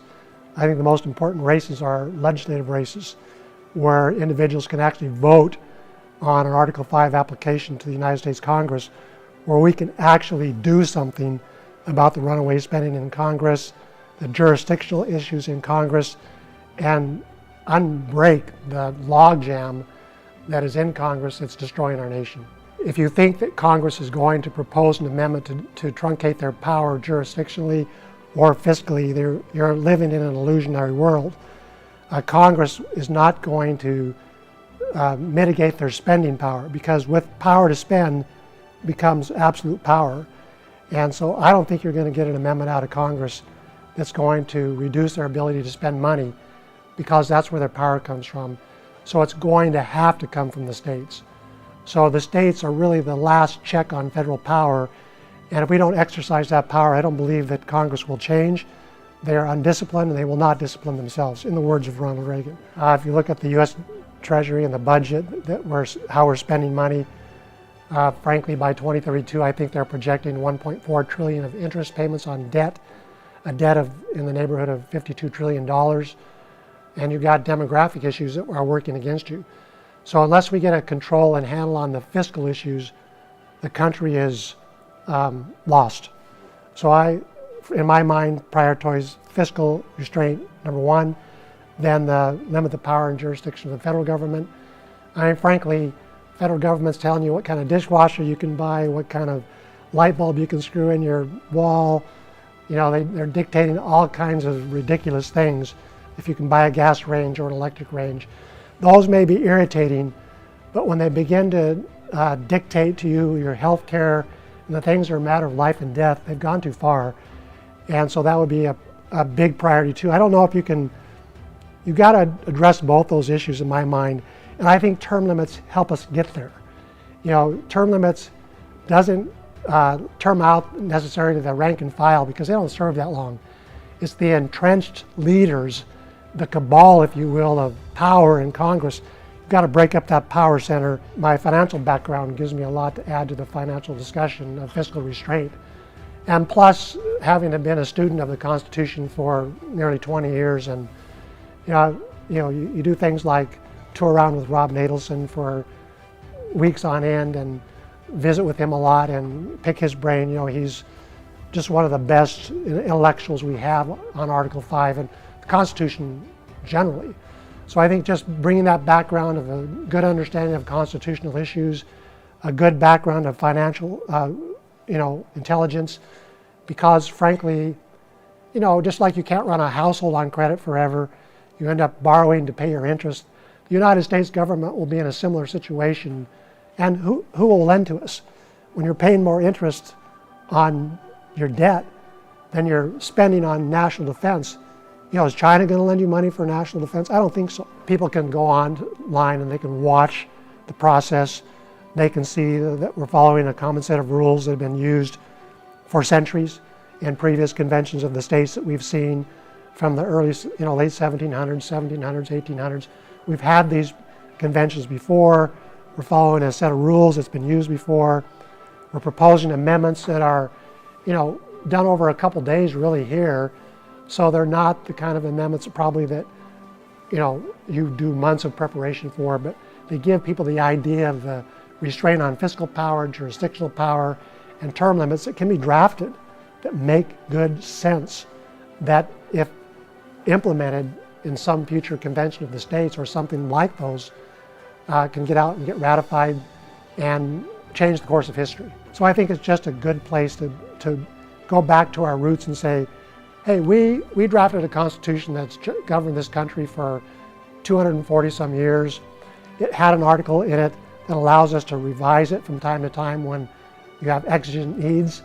And I think right now we have some exigent needs fiscally and so forth, as we've discussed, that if you don't address, you can't continue what they started 240 years ago. You've got to have amendments from time to time to address concerns and issues that are taking you down.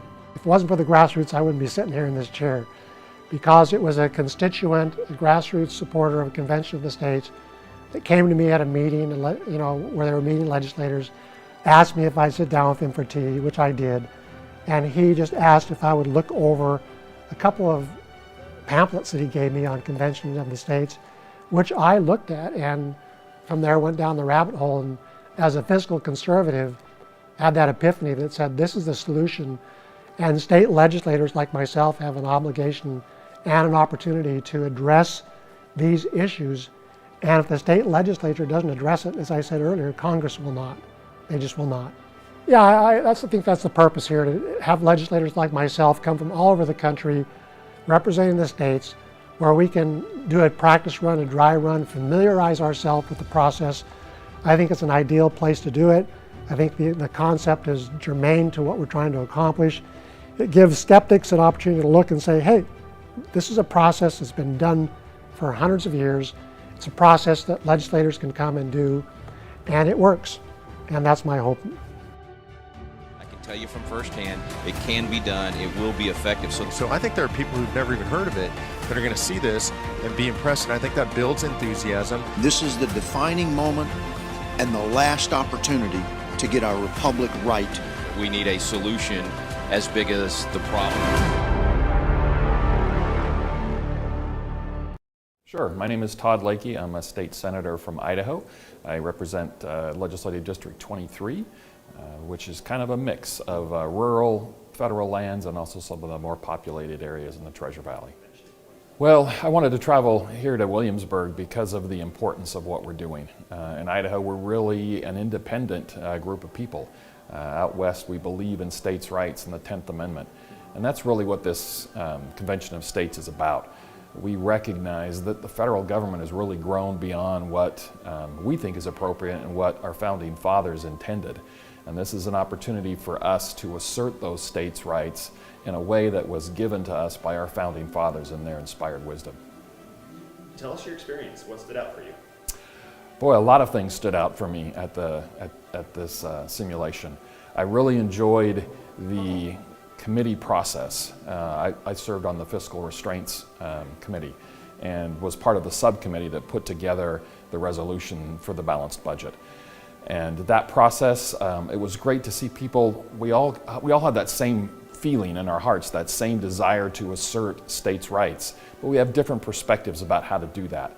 And bringing that together in a single resolution that came out of that committee was very impressive to me. And it really also reinforced the viability of this, because we do this as legislators. But we came together with different perspectives. I might have done it a little bit differently, but brought forward that resolution. And then the floor process was also great to watch and see the different amendments that were proposed, but the wisdom of the entire group really showed as we passed the different amendments and the resolutions. I think I gained even more confidence in the process. I learned that people, again, can come together from across the country with those same values, just like we come together, our individual legislators, and develop something tangible that represents the collective wisdom and will of the various legislatures around the country. And that confidence, I think, is something that I can take back to my state as we've looked at this over a number of years, and try to instill within them that same confidence in the process, that it can work, that it does work. And I probably would have done a couple things a little bit differently, but I also trust in the process, and a lot of what we passed relied on that trust in the states and the wisdom of the states to come together and, if they are concerned about something that the federal government does, be able to counter that, to adopt something that's more appropriate. So maybe the numbers would have been a little bit different. I would have worded things a little differently, but overall I was happy with the resolutions that we came forward with to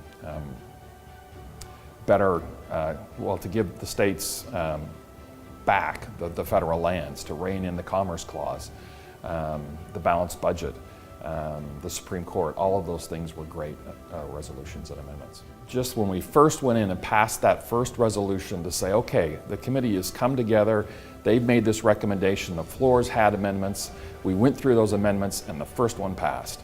That was, kind of gave you a good feeling inside. And then I really, like I said, enjoyed the committee process, where those moments we had lots of different amendments being put back and forth, and we tried to develop a resolution that we felt was realistic.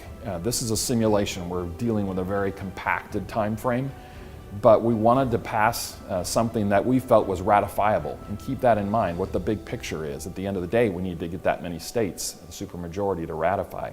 And to see the committee realize that and bring forward one resolution that they really believed in on a balanced budget and felt was ratifiable was also a special moment for me. Boy, those are big shoes to fill. I mean, we had the opportunity to hear from, simulated George Washingtons and Patrick Henrys, but they echoed their words that they said in history that were really inspiring to us today. And they were great statesmen, somebody that, people that I aspire to be like. But I think we also have individuals that same quality, that same caliber today in all of our states. We have statesmen that I look up to. There are things, that's I guess a credo that I strive to achieve, to be a statesman, not a politician, not an elected official. And I think we have those, and that's also what is reflected in this Convention of States simulation. People with those kind of ideals working together to find consensus for the betterment of our country. I absolutely think it's the right time to call a Convention of States. From our perspective, the federal government has lost its way. They're going beyond what our founding fathers intended. And we need to exercise that right that was given to us by our founding fathers under Article 5 and bring the states together and see what we think is important as a nation and how we can best redirect our federal government with that power that we've been given. And I don't think there's a time that's more important than now to do that.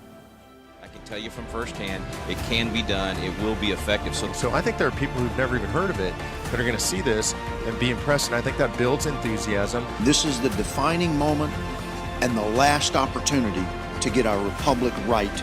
We need a solution as big as the problem. I'm chairman of the board on the foundation, and I'm a co-founder with Mark Meckler and Tim Dunn. So it's been amazing to watch the growth of the project with the dynamic leadership of the Mecklers. I've been politically engaged since 1976, kind of a long time, and I tried various things, including an attempt at a balanced budget amendment with the National Taxpayers Union in the mid-'80s, and that got within a couple of states of the needed number, and then we were pushed back in Ohio and Kentucky by a combination you'll recognize, unions and Schlafly. right? So the same organizations, they got it from right and left and killed it in Ohio and Kentucky. So that faded out. And then in term limits, I was a co-founder of U.S. Term Limits. We petitioned onto the ballot in 23 states, and 23 states had limited their own congressional delegations by the spring of 1995. But the Supreme Court tossed it out on a 5-4 vote. So we came back and decided to try various different routes, including we considered a convention at the time. So, and in fact, there is right now an effort to get a convention exclusively for term limits, run by the same organization I co-founded. I haven't remained involved in that because it's too narrow at this time. And as you know, we can address term limits, but more needs to be done fast. So, so I'm involved in this effort instead. But a pivotal moment for me, actually, I was skeptical. After my years of failing at a convention, I was also skeptical because Article 5 is so brief, and it has Congress acting, right? So Congress is the problem, right? And it's clear that this clause allowing the states to propose amendments, and of course states ratify any amendment, but this is the way for the states to propose them. Congress has a ministerial role, and I was afraid they simply wouldn't act on it. And so Tim Dunn had me get on a call with Mike Ferris and Mark Meckler, and I asked the pivotal question to Mike Ferris, which is, okay, let's say we get the applications and Congress does not call a convention. What do we do? And Mike said, we have one anyway. And that got me. And that's the attitude we need to have. We don't need the permission of Congress. If they, once again, don't follow the Constitution, we just proceed. So this is needed, this whole attitude. We need a revival of a sense of the states helping protect us from the federal government. The federal government now is the biggest threat to our freedom, and we need some protection. And the organized states, which set up the federal government, they need to step back into it because it has run outside of the bounds of the Constitution. We're by Jamestown and Yorktown, right? We're right near where the final surrender happened in the Revolutionary War and where the founders also met. So it's really, and one of the first settlements in the country. It's kind of an amazingly rich area historically. And our vision in this organization runs from the values of the founders. And a lot of politically active people today are running away from the founding ideals. I mean, it's appalling. I didn't think we'd see it happen, but it's there for us to reclaim and revive. Human nature hasn't changed, the right values haven't changed, and so we have it. We own the founding spirit, the founding values, and it's up to us to bring them back into play and to actually politically organize from them. So I love coming back here to where it started. I don't need to do anything here because we have lots of people. We have great people from each state, and so I'm looking forward to listening more than talking. But I will say you mentioned the date, 2016. Things in the country have gotten so much worse since then. It's really not good.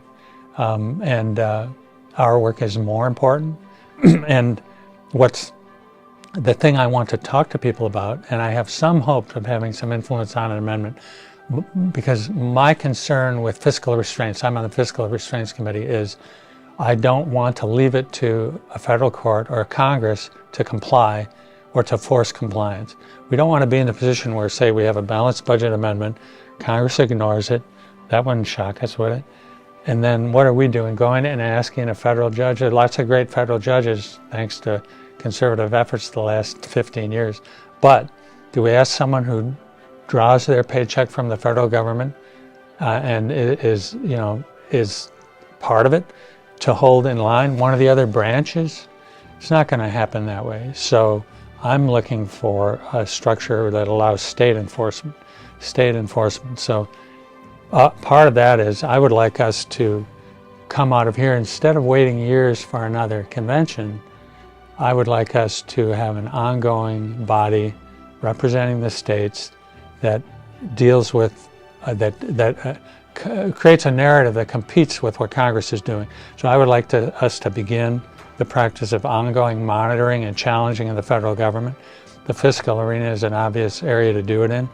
And so my dream scenario would be that we have an amendment that creates a way for the states to monitor the budget, and the states to, if necessary, even divert tax money, withhold tax money in a constitutionally sound way if Congress is continuing to be profligate, and that we set up a committee or commission of the states here or soon for ongoing engagement. They keep in touch by Zoom, they comment on it. I'm sure everybody noticed, it was just yesterday that Fitch, one of the big rating services, downgraded U.S. debt. There are now multiple states that have a higher credit rating than the federal government of the United States. And the federal government is going to default, if not on debt, they're going to default on their promises to senior citizens, Medicare, Social Security. They're not going to do what they said. And when those people are cheated out of what's been promised to them, the senior citizens in the states, they're not going to come to Washington, D.C. They're going to go to their state capital. They're going to ask the government for help. So we might as well take that attitude now. Let's take some responsibility now. And the most important responsibility of state legislators now in America is to protect us from the profligacy and also the just imperious behavior of the federal government. I just read this number today in the financial press. In 2007, the Congressional Budget Office predicted that the national debt, publicly held national debt, would be 22% of GDP by 2017. Now, it's over 100% today, publicly held federal debt. So they projected it was going to go steadily down, which is what happened in the 1950s and 60s. So the profligacy is the unavoidable problem. It's been talked about for so many years that some people think someone's crying wolf, but really something that can't go on forever won't. So the biggest thing is the huge increase in the debt that happened in two huge bursts off of the recession of 08 and 09 and off of COVID. And those were never reversed at all. But amazingly enough now, we have a pretty strong economy. Federal deficit in the third quarter, the federal borrowing in the third quarter is going to be $1 trillion borrowing in the third quarter. The deficit's running at over $1 trillion annual rate with no recession, no COVID. It's amazing. That's number one. The other huge change, which is very ominous, is the political abuse of law enforcement at the federal level. It's all politics all the time from the top level of this Department of Justice, so-called. It just so happens in 2013, I got a taste of it in the States. I was working to defend Scott Walker's reforms in Wisconsin, and my colleagues on October 3rd, 2013 had their homes raided in the dark, and I was served a long subpoena and gagged, and I spent 3 years full-time fighting that, blowing that up. I went to the Wall Street Journal and sued the prosecutors and so forth, and we turned it back. But I thought that was just a state example. But I subsequently learned that the FBI was involved early on. They have the documents from the John Doe, and so the poison was developing long ago, long before Trump, and now it's really gone national, and it's going to be an ongoing impediment to what we do, because we need a First Amendment right, we need Fourth Amendment protections, we need free speech. We don't need the government leaning on communications companies to censor speech, and so that's a sea change, and it's, I've learned from Tim Dunn that most negatives have a positive side. So the abuses by the federal government have awakened many people to political threats. So that's the plus side, right? So we are going to have a more lively audience when we talk about we can't depend on the federal government to protect us. We can't depend on Congress to protect us. So who? Well, us. And I'm a huge fan of Samuel Adams as leading strategist of pre-1776 America. And the king at the time, the king appointed the governors of the colonies. The people elected assemblies.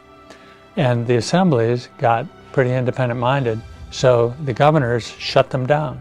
So Sam Adams was forced to organize in a different way, and he went to the biggest elected body available. That's the model we should have. We should deal with the biggest elected bodies that will represent us, and it's the state legislatures. In his case, it was the Boston Town Meeting.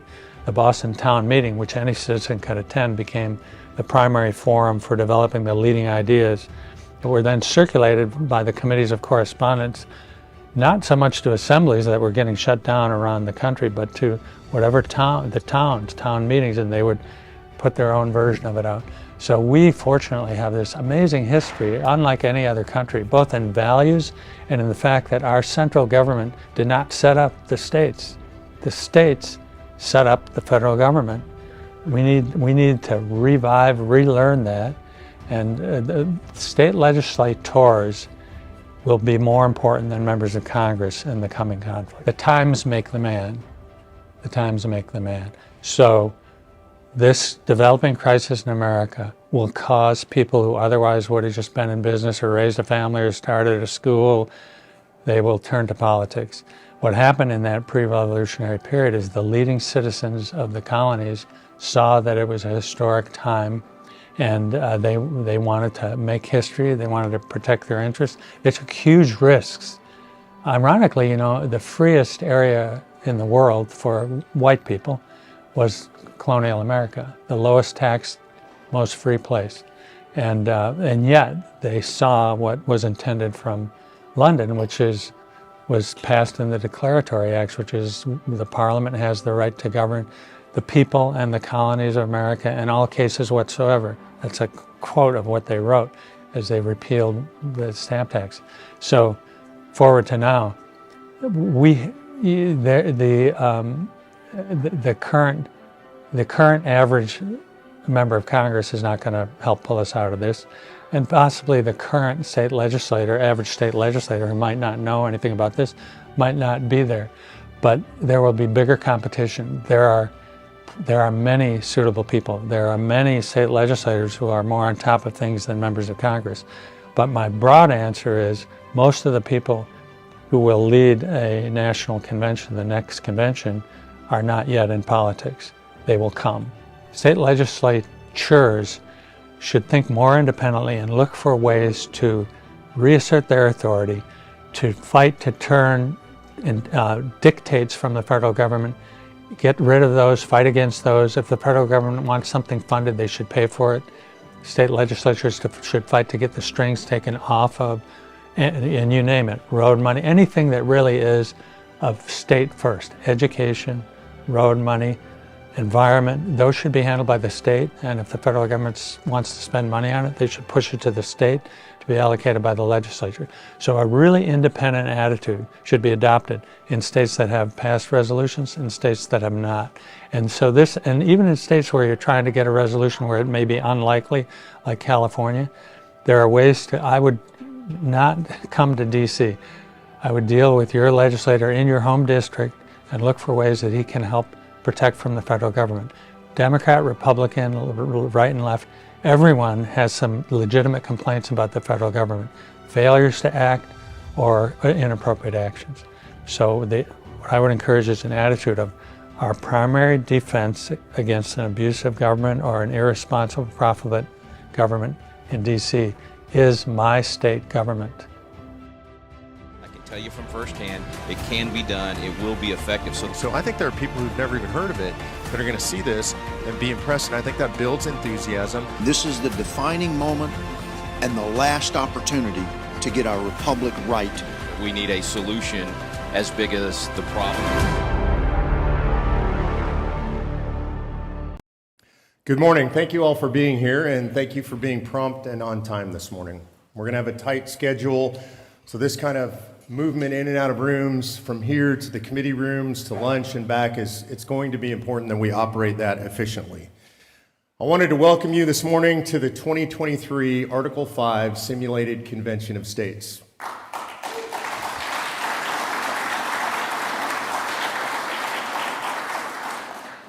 It's a truly historic endeavor. For those of you who were here last night, thank you for being here.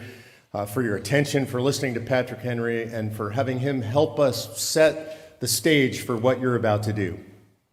What you're about to do is unlike any other meeting. If you've never been to a simulated convention before, you haven't been through this experience, this will be unlike anything you've ever done before. This is not just a convention or a gathering or a social event or an educational event. You are making history during this event. I hope that you will keep that in mind. I expect that what we will see is what we saw at the 2016 simulated convention, which is we saw good people come into a room and rise to the level of great statesmen and stateswomen. America will be watching. People who support what we're doing out across the country, over 5 million folks who have signed up in support of calling a convention of states, will be watching. And people who oppose the process will be watching. The process itself, the convention itself, are entirely nonpartisan endeavors. This is not a policy discussion. This is a discussion about where the appropriate authority in the United States of America under our Constitution lies. Does it lie with the people and the states, or does the fundamental authority in the United States of America, the majority of authority, lie with the federal government? I think most of us who are in this room would agree with the answer that it lies with the people of the United States and their representatives in the states. The federal government was always intended to be a government of limited, enumerated powers. Today, the federal government is a government of unlimited, essentially unenumerated powers, largely the effect of an overreaching government for decades, over a century at least, and a Supreme Court that rubber stamps and encourages that encroachment on state authority and the sovereign authority of the people of these United States. So today you will enter into solemn and serious debate about amendments which might be proposed to be sent to the states for ratification in order that we might restrain that federal government and once again put it back within the bounds of the United States Constitution. I would like, just for a moment, just as an experiment, could you raise your hand if you were here at the simulated convention in 2016? I would appreciate that.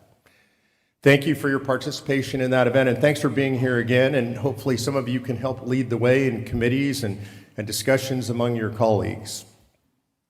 There are those out there on both sides of the aisle who oppose what we're doing. We know about the supporters, but there are opponents on both sides of the aisle too. They fear the idea of a runaway convention. We hear this from Democrats and Republicans, liberals and conservatives. In responding to them, I would like to be direct, if perhaps a bit harsh. And in doing so, I will quote one of my favorite founding fathers, and that is Sam Adams. Sam Adams, in dealing with the people and talking about the people who opposed the fight for liberty, said this: "If you love wealth better than liberty, if you love the tranquility of servitude better than the animating contest of freedom, then go home from us in peace. We need neither your counsel nor your arms. Crouch down and lick the hands that feed you, and may posterity not remember that you were our countrymen." There's humor in that, but there's a very serious attitude in that. You are leaders in the fight for liberty in the United States of America, and that liberty is indeed being lost. And anytime we engage in a war, anytime we engage in a fight, we have to measure the risk in that fight. And you're here because you're serious people who have made that measurement within yourselves and made your own decisions about what the appropriate things are to do in this time of tribulation in our country. Winston Churchill said, "If you won't fight for right when you can easily win without bloodshed, if you won't fight when your victory is sure and not too costly, you may come to the moment when you'll have to fight with all the odds against you and only a precarious chance for survival. There may even be a worse case. You may have to fight when there is no hope for victory, because it's better to perish fighting than to live as slaves." To the men and women in this room, you have my eternal gratitude, because you have chosen to fight when there is still, in my opinion, a very good chance for victory for the United States of America. It is time that we pursue that victory with all due vigor, and that is why we're here today. At this point, it is my honor to introduce the co-founder of the Convention of States organization, a man known well to many of you, Michael Farris. Mike has done so many things in his life, it seems like multiple lifetimes if you read his CV. The founder of the homeschool movement in America, HSLDA, founder of Patrick Henry College, founder of Convention of States, former president of Alliance Defending Freedom, one of the guys responsible for helping us overturn Roe versus Wade with the Dobbs decision. It is an honor and a pleasure to introduce you to my good friend, Michael Ferris.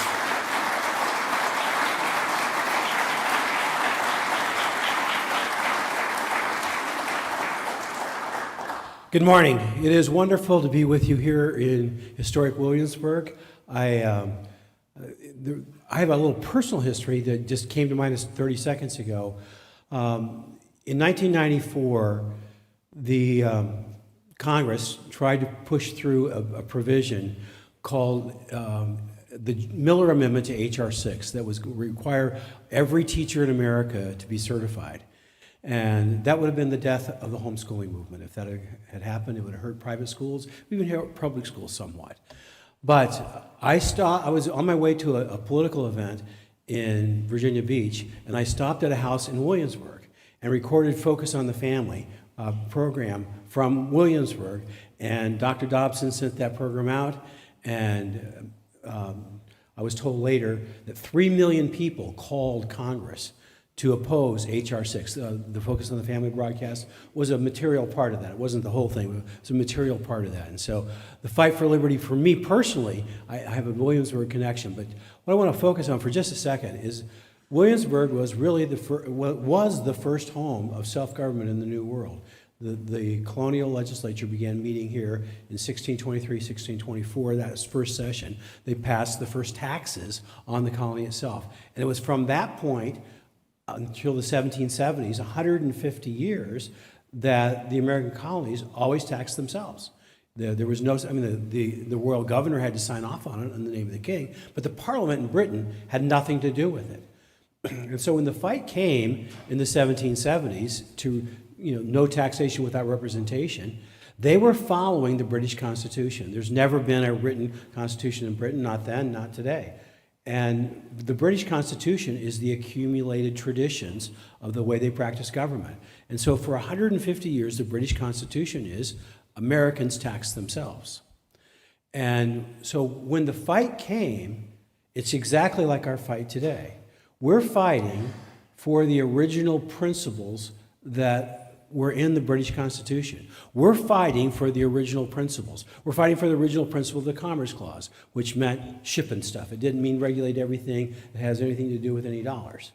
We're fighting for the original principles of the General Welfare Clause, which did not mean spend money on any fool thing you want. It meant when you spend money, you have to do it. It was a limitation on power, that it had to be not for some special interest, not for some, thing that the senator wants to bless his home district with a particular road or something. It had to be for the general welfare of the whole country. And so we're fighting to restore the general principles of our Constitution, just like in 1776, they were fighting to keep the principle that Americans tax themselves. No taxation without representation. Why? Because that is the moral principle that lies behind all government. And they got it right when they said, we are endowed by our Creator with certain inalienable rights. Among these are life, liberty, and the pursuit of happiness. And for this reason, governments are instituted among men. So the reason we want to have limited government, which is mainly the focus of what we're doing here, how do we limit the federal government? The reason for limited government is more freedom. When government makes the choice, you don't get to make the choice. When you make the choice, you have freedom. We want to increase freedom by limiting the power of a government to make too many choices in our lives. And so that's what you're about. Thank you for being here. Thank you for all you do. And I really agree with what Mark said last night. I think this really will be looked at as the Annapolis Convention of this generation. So God bless you. Thank you for being here.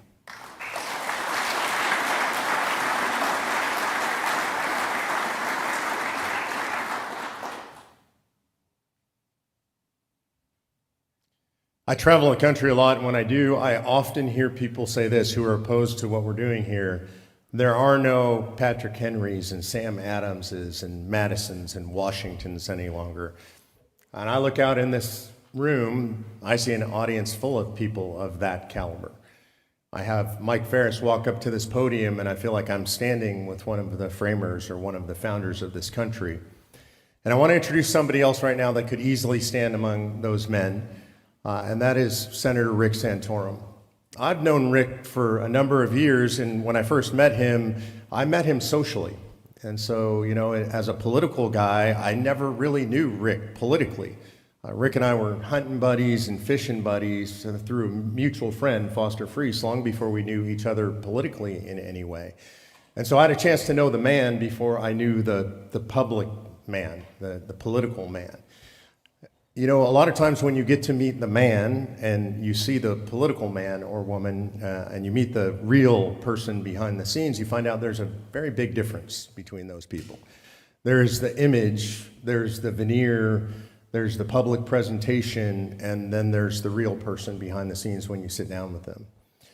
I think the highest compliment that I could pay to Senator Santorum is the man that you saw on the presidential campaign trail, the man that you saw in Congress fighting for the right to life when almost nobody else would do that publicly, is the same man that you talk to if you sit down and have a cup of coffee with him over breakfast.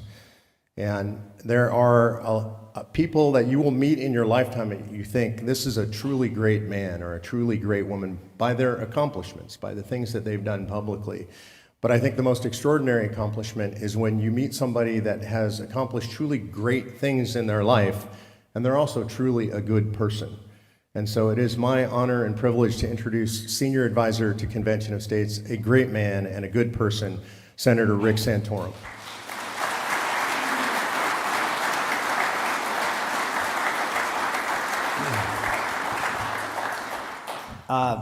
Thank you. Appreciate that. That makes me uncomfortable, but I appreciate the kind words. Thank you all for being here. I know it's August. You're legislators, so you've got lots of things to do in August to have some time, and to take the time to come here just speaks volumes from you and your commitment and love of this country. So I just want to thank you deeply for being here. You know, one of the things that I hear all the time as I travel around the country is, you know, people talk about the Constitution and we can't mess with the Constitution. And I think people forget that the Constitution was written by folks like you. They were almost all state legislators. They weren't congressmen. They weren't people from the federal government. They were people from the states. And interestingly enough, not surprisingly though, that they wrote the Constitution to keep them in power, right? They had to give more power to the federal government than the Articles of Confederation, but they wanted you folks, the state legislatures, the states, to be at the top of the food chain. So when people say, well, don't mess with the Constitution, does anybody believe that the states are at the top of the food chain? Do you believe any of you are at the top of the food chain? I served in the House and in the Senate. I see Yvette back there. She served in the House. And yeah, you guys, we don't see you guys at the top of the food chain. You guys are shoveling the stables, right? You're just dealing with the crap we throw down to you, and you do what you're told, right? And if you don't do what you're told, we'll take your money, right? So that's when people say, oh, well, you know, don't mess with the Constitution. Well, how did the Constitution get this way? Well, in part, because you gave up power. When I say you, I mean you, the state legislature. The biggest giveaway of power obviously occurred in 1913 with the 17th Amendment, where you controlled me. I was a senator, and I would have had to get appointed by you up until 1913. And you, because of that, had the power to stop everything bad that would affect your state from happening. Because if you didn't like it, you just pull the senator back. And you know how hard it is to get things done in the Congress right now with the Senate. You couldn't get anything done if it affected the power of the state and your prerogative to protect your rights and the rights of the people. But you gave that away. Well, the founders put a second provision in there to put you at the top of the food chain. So you gave away one, and this one, Article 5, you've never used. I don't know what that says for all you guys. I think the founders believed that people in the federal government would become corrupt with power because, well, every republic in the history of the world has seen that. So they anticipated that these people who were, leaders of the country would get the opportunity to try to grab more and more and more power. Now, they thought they put a provision there to stop that, but you gave it away. But they put a backstop. And so they expected legislators in Washington to abuse their power, but what they never anticipated is that you wouldn't use your power. And so I guess I'm just here to encourage you to step into the shoes that you were given in this country. And I hear the comment that Mark makes, there are no Hamiltons, there's no Jeffersons. Do you think that the Hamiltons and Jeffersons and the people there and the Madisons, that they thought they were Madisons and Jeffersons? They didn't see themselves as great. They were just ordinary folk. And if you read their biographies, they were ordinary people. And they didn't design this Constitution for angels and statesmen. You know what they really are asking you to do under Article 5? Is do what everybody, whether it's the school board or the Rotary or whatever, everybody or you and your own family do, unfortunately. And that is act in your own self-interest. So all I'm expecting at an Article 5 convention is that the folks coming to that convention will act in your own self-interest, which means taking power away from Washington and bringing it back to the states. If you simply do that, then you will accomplish what angels and statesmen will do. Because all this effort is about is to try to stifle Washington from destroying this country and bring some of the power and freedom back to the people and to the states. So act in your own self-interest. We don't need you to be angels. If you want to be power-hungry, ruthless villains, that's okay, because you're taking the power away from even more power-hungry, ruthless villains.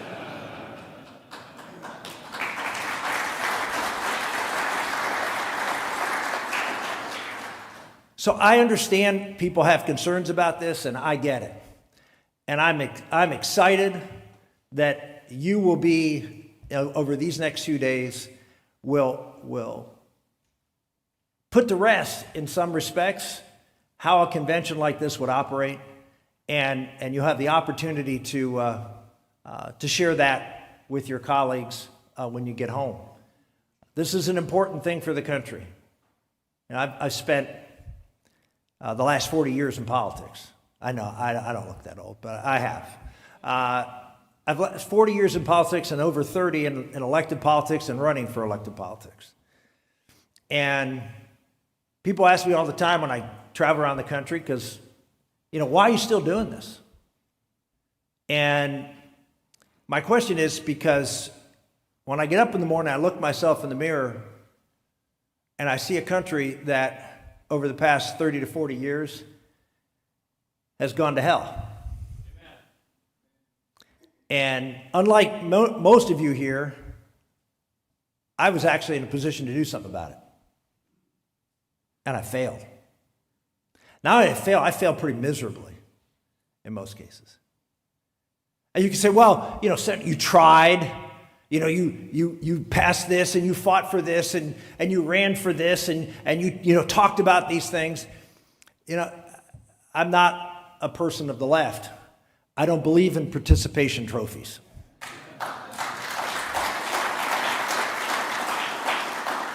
I believe that you're here to accomplish things and you have an obligation to fight, and particularly in my case, I take responsibility. I think it's like any problem you have. The first step to solving the problem is taking responsibility for your actions. And whatever I did, as hard as I tried, I didn't do good enough. Didn't do it well enough. And there's still work to be done. So I don't know how many years I have left, but I believe of all the things I've looked at, and I've been in Washington and I've been on TV and I've run for president. I've done all these things. And I don't see anything out there that is going to have the opportunity to turn this country around more than this movement. And people will say, well, you know, how can you possibly, even if you get a convention, how can you get anything done? And my response to that is, I don't think it's all that important to get something done this first convention. I think the most important thing to do at this convention is to have a convention. Because once you have a convention, then you show Washington that you are now at the top of the food chain. Now, you may not be able to get anything done, or you may pass a few amendments and they may not be ratified, but you're now on their radar screen. They got to account for you. And all of the folks who say, well, runaway convention, or this, we don't know how it works, and this or this, all of that's now gone. It's now who's in charge. Just think about that.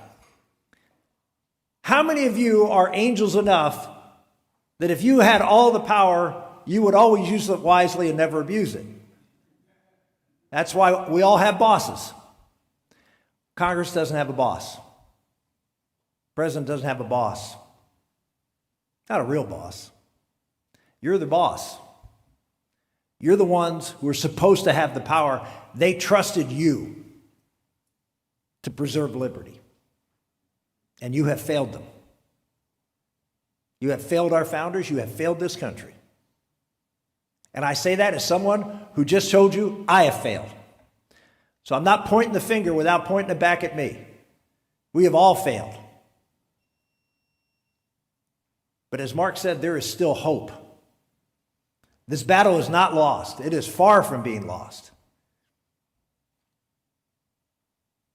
And today and tomorrow, you have an opportunity to do something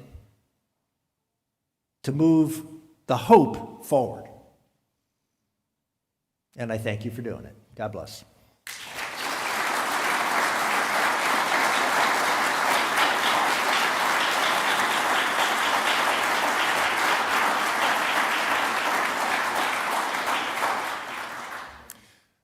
Okay, time to get to the business of the day. So first of all, take a minute to familiarize yourselves with the binder that you find on your desk.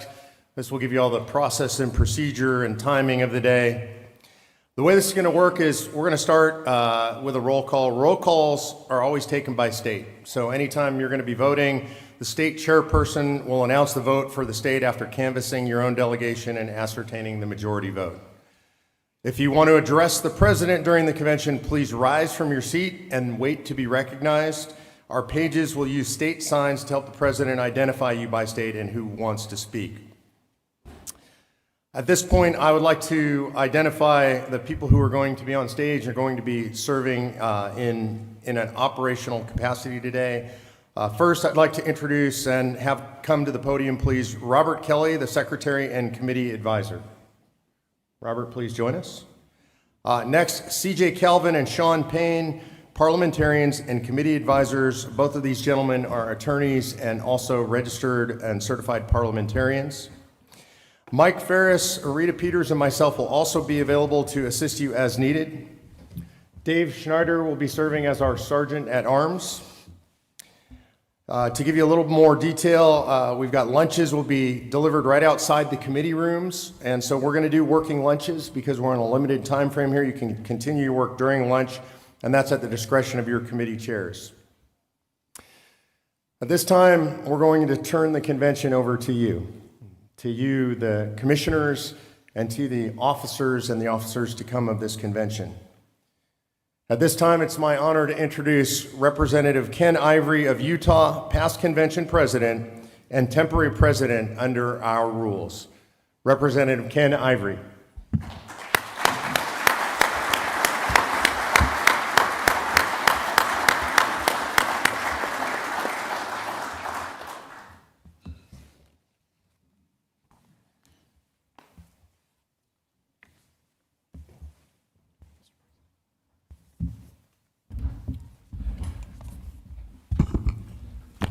Good morning.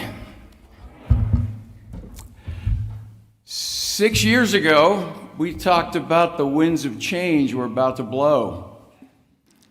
And in 6 years, we've had a lot of change, and I think the winds have been maybe more like a hurricane. In 6 years, national debt has gone from 19 trillion to 33 trillion. That's on our children and our grandchildren. In 6, 7 years. In 7 years, we've gone from a government that was functioning as it was to we now operate by administrative fiat and executive order, almost entirely. We had recently a 155-page opinion from a judge that announced that our government was shutting off the speech of the people. And the judge ended with a quote from Harry Truman: "Once a government is committed to the principle of silencing the voice of opposition, it has only one place to go, and that is down the path of increasingly repressive measures until it becomes a source of terror to all its citizens and creates a country where everyone lives in fear." In 7 years, we've seen opinions from courts that take away the rights of the people. And as was mentioned, that the power to deal with this lies entirely with the states.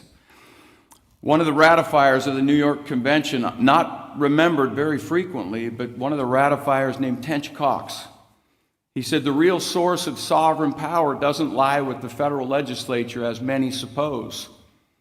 The real source of sovereignty lies with the legislatures, because they have the power of altering and amending the Constitution, and that is the real source of sovereignty. If 2/3 of the states call the convention and 3/4 ratify, it becomes part of the convention without any interference from Congress." He says that's the real source of sovereignty. But I'll take that one step further, because we have a boss. We were sent here by the people that are suffering from 33 trillion in debt, that are suffering from the fact that interest is now the single largest expense in the federal budget.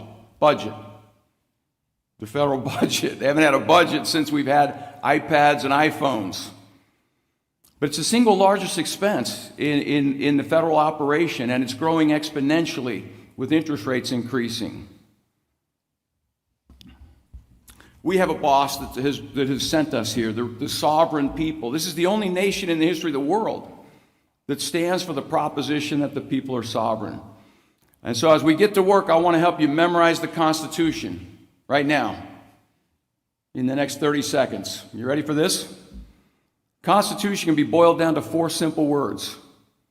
If government, which government? We have a sovereign people that did not delegate all power to government. In fact, they delegated very few power to government. And the 9th Amendment tells us everything else is reserved to the people.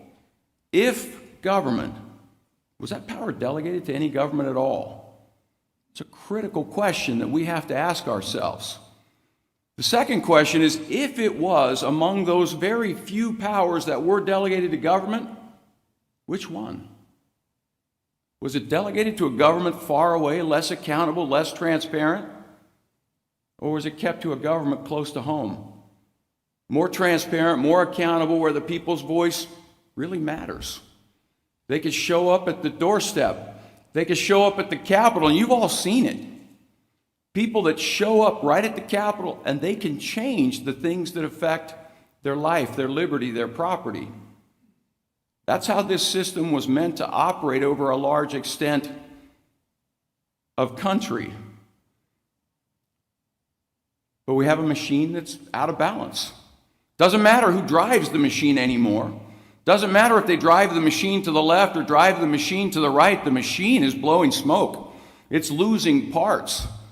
It's time to put the machine in the repair shop and change the oil, tune it up, so we got another 245 years to go on this machine. George Washington made the statement, if in the opinion of the people, the distribution or modification of the constitutional powers are ever in any particular wrong, let it be changed by an amendment. in the way the Constitution designates. He said, let there be no change by usurpation. For though in one instant that may be the instrument of good, it is the customary weapon by which free governments are destroyed. We're right at that point. And so now it is absolutely the time that we rally to be leaders among leaders. And that's the opportunity we have over the next 2 days to work on this. As we get busy and as we get working on this, I want to take just a second. We need to thank Mark and Patty Meckler. Would you please join me in thanking them?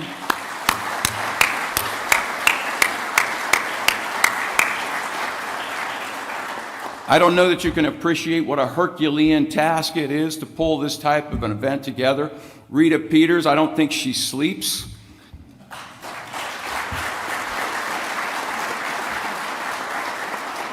They talk about people that can walk and chew gum. I think she can type with both hands and understand what's happening. And all of the people that have taken part to put this together. This is a lot of work to put this together.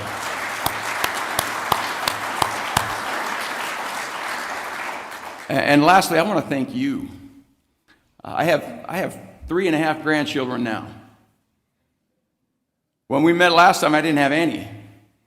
And I love them more than life. And to think that we're putting $33 trillion on them, that we just simply put the bill on them and we said constitutionally, economically, financially, that we're going to require them to pay for our mistakes. It's time for us to clean up what's happening, whatever the cost, whatever it may take. It's time for us to do this work.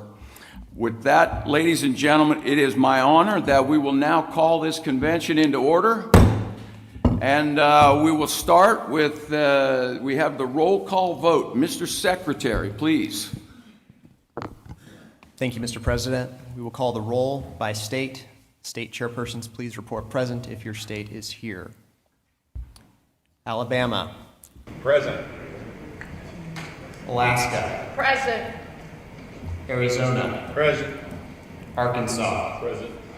California. Present. Colorado. Present. Connecticut. Present. Delaware. Present. Florida. Present. Georgia. Present. Hawaii. Present. Idaho. Present. Illinois. Present. Indiana. Present. Iowa. Present. Kansas. Present. Kentucky. Present. Louisiana. Here. Maine. Present. Maryland. Present. Massachusetts. Present. Michigan. Present. Minnesota. Present. Mississippi. Present. Missouri. Present. Montana. Present. Nebraska. Present. Nevada. Present. New Hampshire. Present. New Jersey. Present. New Mexico. Present. New York. Present. North Carolina. Present. North Dakota. Present. Ohio. Present. Oklahoma. Present. Oregon. Present. Pennsylvania. Present. Rhode Island. Rhode Island absent. South Carolina. Very present. Present. South Dakota. Present. Tennessee. Here. Texas. Present. Utah. Present. Vermont. Present. Virginia. Present. Washington. Present. West Virginia. Present. Wisconsin. Present. Wyoming. Present. Mr. President, we have 49 states present, 1 absent, and we have a quorum. Declare that we have a quorum present. Next item of business. We have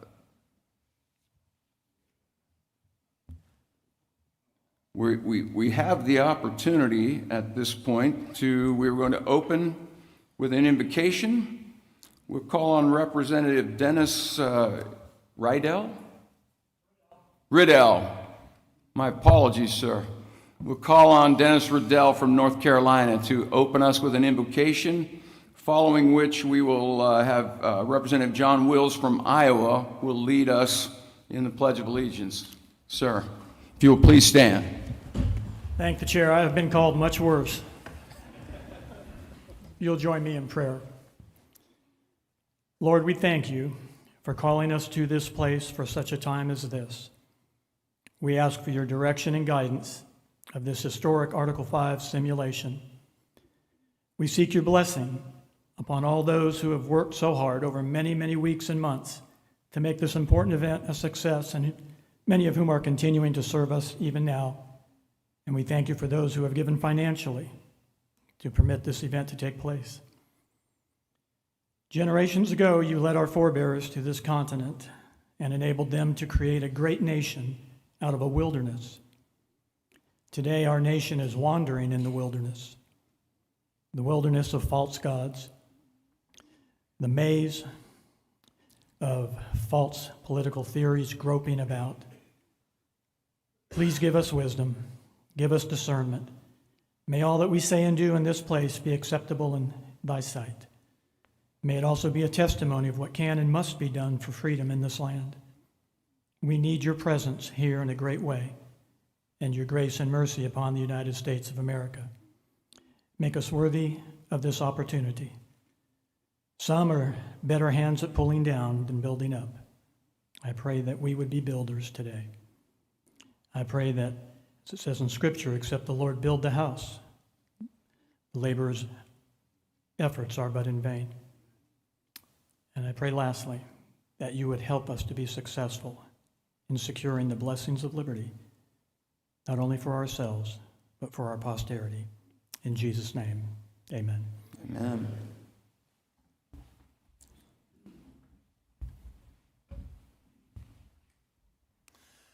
All right, we're here to pledge allegiance to the greatest country in the entire history of the world. And so say it like you mean it. I pledge allegiance To the flag of the United States of America and to the republic for which it stands, one nation under God, indivisible, with liberty and justice for all.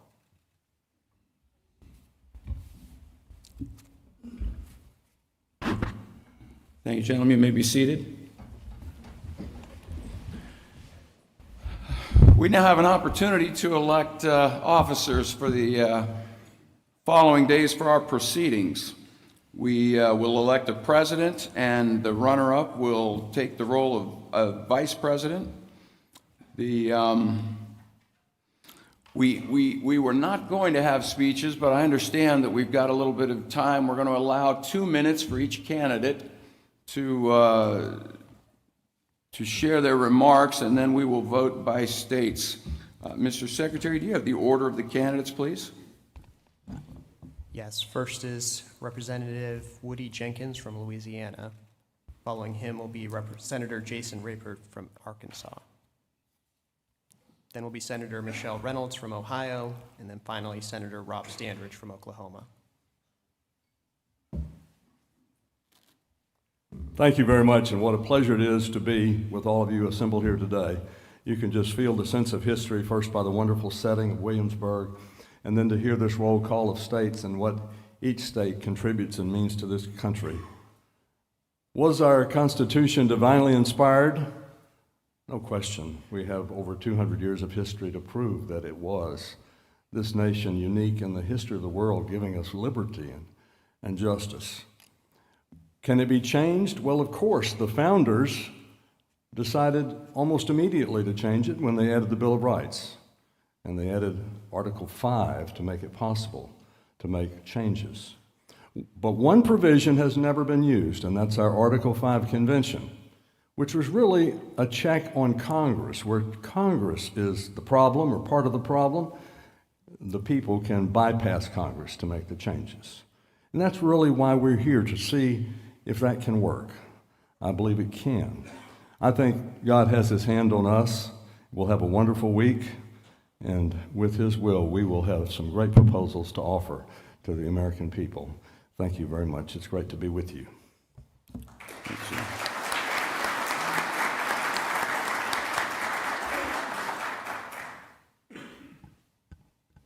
Senator Jason Rapert.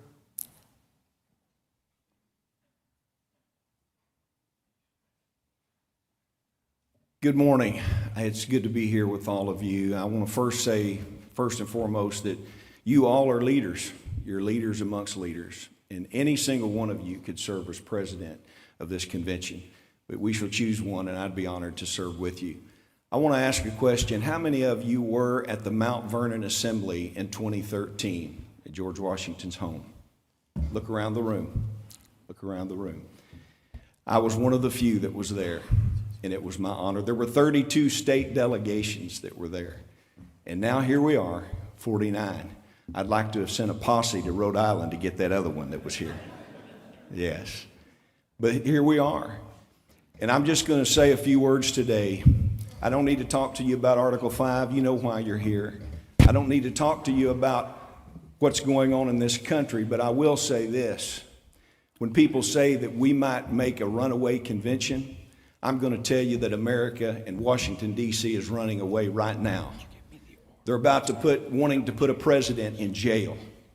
They're cutting penises off of little boys and breasts off of little girls. I'd say that's a runaway.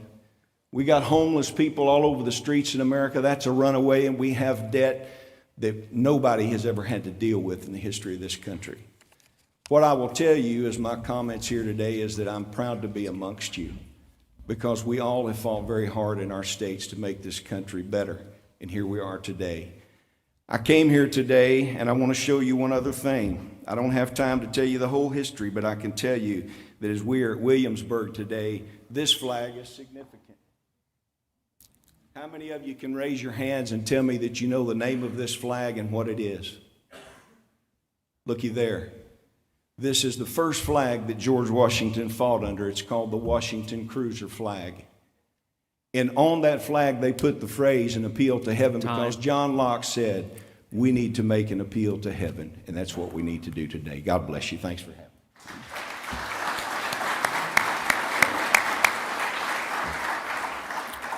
Next, we have Senator Standridge.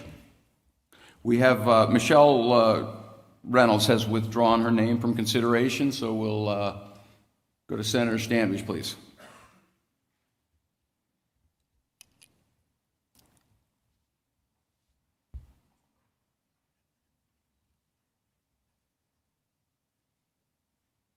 I came prepared not to make a speech, so you're not welcome. Good morning, everybody. It is such an honor to be here. I have to echo the good words, Senator Rapper. Anybody here could be the convention president. We're here as a group. And I'll just tell you, I came down those stairs yesterday evening, and it was like deja vu. I think I texted Mike this last night. I said, last time I came down that stairs 7 years ago, my good friends Josh Burkeen and Tom Coburn were at the bottom of the stairs just visiting and waving at me as I came down. I was like, it's just it almost feels like God was in it there and God is in this today. And I just really am honored to be here with you. I did bring a little book, not much show and tell, but Oklahoma is a very unique state, I must say. I love to be there. I love to call it my home. But when I first started trying to do this, I came into the legislature wanting to do something. Runaway government. Hopefully we'll all enter the legislature with convictions wanting to do something, and I was that convicted person. I was told about nullification and all these crazy ideas from some of my crazy right radical friends that would, I think, haul muskets to the Capitol and start firing shots in the air to control the runaway government. But yet when it came to Article 5, they turned chicken and ran to the hills. I never have understood that. I don't understand it today. How can you be afraid of a constitutional provision? You can nullify things, you can interposition, you can do all of these things, these radical things, but the one provision besides the 17th Amendment, thank you, Senator, that the founders gave us is right there in black and white for us to use. And this is our time to use that. And I agree with Mark that we are setting the stage for something really big, I think.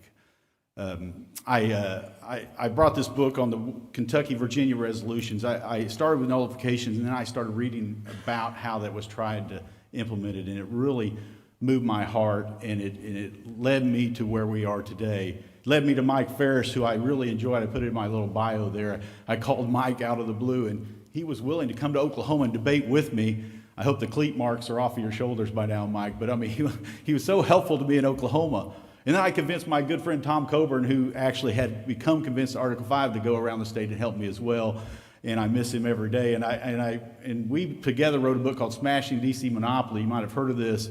And originally wrote that book from the state legislator perspective, my perspective. But some of my good friends, including Tom, convinced me that if we're going to convince all of you guys to do this, maybe you don't want to hear what I have to say. Maybe you want to hear what Dr. Coburn has to say. Time.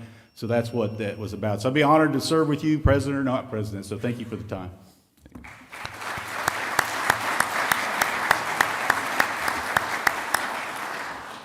All right, ladies and gentlemen, I remind you that the qualifications for each candidate, you'll find them in the tab in your binders. We will proceed to the vote. We'll give you just a minute to review those. We will proceed to the vote. Each candidate must be elected by a majority. We'll go through roll call vote by states until we have a majority for a candidate for president. The runner-up will then take the role as vice president.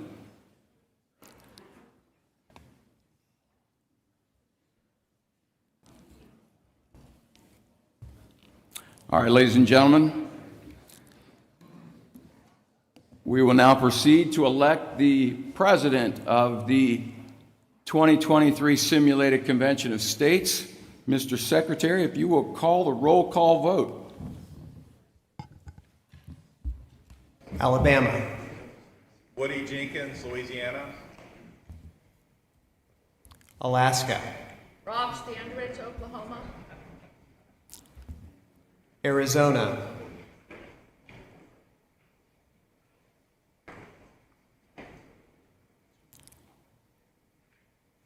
Senator Jason Rapper, Arkansas. Arkansas. California.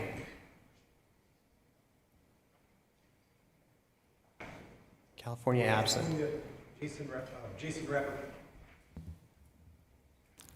Colorado. Woody Jenkins. Connecticut.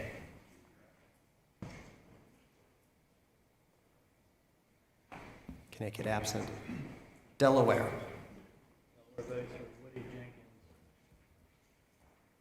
Florida. Florida votes for Jason Rapper. Georgia. Georgia votes for Jason Rapper. Hawaii. Woody Jenkins. Idaho. Woody Jenkins, Louisiana.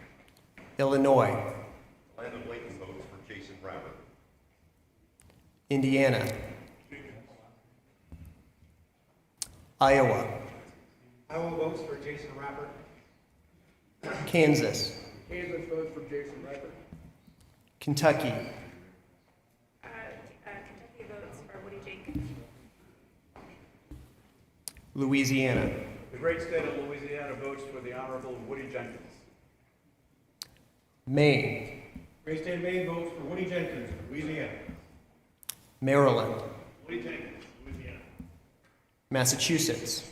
The Commonwealth of Massachusetts votes for Representative Woody Jenkins of the enjoyable state of Louisiana. Michigan. The state of Michigan votes for Representative Woody Jenkins of Louisiana. Minnesota. Minnesota casts its vote for Woody Jenkins of Louisiana. Mississippi. Mississippi casts its vote for Jason Rapper. Missouri. The great state of Missouri votes for Representative Woody Jenkins. Montana. Montana, Senator Rob Sanders. Nebraska.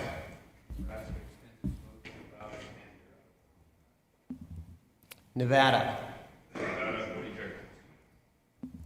New Hampshire. Live free or die state stands its vote to Rob Standard, Oklahoma. New Jersey. Garden State, New Jersey, casts a vote for Woody Jenkins. New Mexico.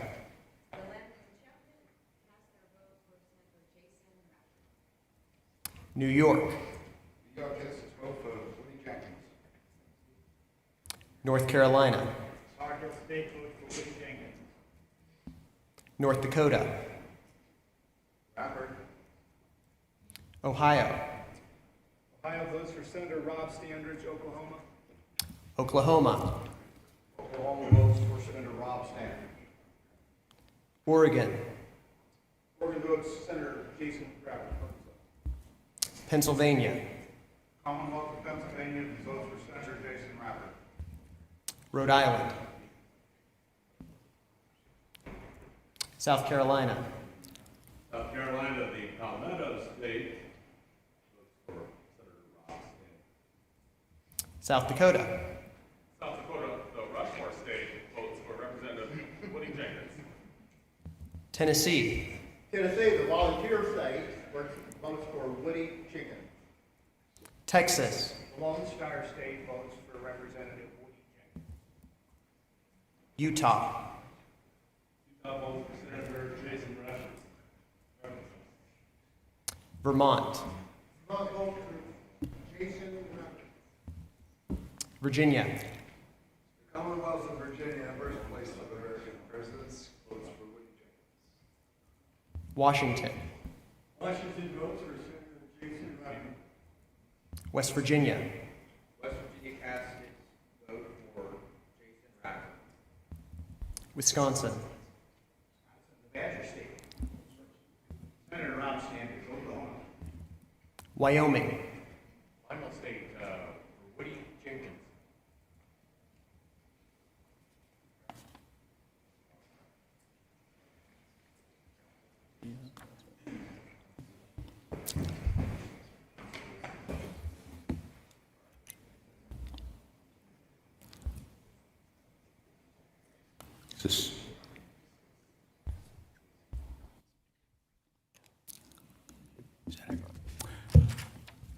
So the vote totals, we have 23 states for Woody Jenkins, 17 for Jason Rappert, 8 for Rob Standrich, no state having, or no candidate having received a majority. We will have another round of voting so that we have our president elected by a majority of the states. We will now have our lowest candidate drop out. We'll now have our vote between Woody Jenkins and Jason Rappert. Will be our next vote. And again, we have one state, one vote. We'll have a majority to elect our president. Mr. Secretary, if you will call the vote of states. Alabama. Woody Jenkins. Alaska. Alaska, the last frontier state, votes for Senator Jason Rapper. Arizona. We're all going to the Copper State, Arizona. Votes for Jason Rapper. Arkansas. Natural State, Jason Rapper. California. California, Jason Rapper. Colorado. Woody Jenkins. Connecticut. Connecticut is absent. Delaware. Florida. Florida votes for Jason Rapper. Georgia. Georgia's Jason Rapper. Hawaii. Aloha to Woody Jenkins. Idaho. State, Woody Jenkins, Louisiana. Illinois. Illinois, the land of Lincoln continues to support Jason Rapper. Indiana. The Hoosier State, Woody Jenkins. Iowa. The Free State of Iowa, Jason Rapper. Kansas. Kansas votes for Jason Rapper. Kentucky. Kentucky votes for Woody Jenkins. Louisiana. The great state of Louisiana votes for the Honorable Woody Jenkins. Maine. The great state of Maine votes for Woody Jenkins, Louisiana. Maryland. Woody Jenkins. Massachusetts. They state you can vote for Representative Jenkins. Michigan. Michigan votes for Rep. Jenkins. Minnesota. Minnesota, the land of 10,000 lakes, casts its vote for Woody Jenkins. Mississippi. Jason Rapper. Missouri. Great state of Missouri votes for Woody Jenkins. Montana. Jason Rapper. Nebraska. Cast its vote for Senator Rapper. Nevada. Nevada, Woody Jenkins. New Hampshire. Jason Rapper. New Jersey. Jersey casts its vote for Woody Jenkins. New Mexico. New Mexico votes for Senator Jason Rapper. New York. Woody Jenkins. North Carolina. North Carolina votes for Woody Jenkins. North Dakota. Rappert. Ohio. Ohio votes for Woody Jenkins. Oklahoma. Oklahoma votes for Senator Jason Rappert. Oregon. Oregon votes for Senator Jason Rappert. Pennsylvania. Birthplace of the Constitution votes for Jason Rappert. Rhode Island. Rhode Island is absent. South Carolina. South Carolina cast its vote for Woody Jenkins. South Dakota. South Dakota votes for Woody Jenkins. Tennessee. The free state of Tennessee votes for Woody Jenkins. Texas. Texas votes for Woody Jenkins. Utah. Jason Rappert. Vermont. Jason Rappert. Virginia. Woody Jenkins. Washington. Jason Rappert. West Virginia. West Virginia cast its vote for Jason Rappert. Wisconsin. Votes Jason Rappert. Wyoming. Woody Jenkins.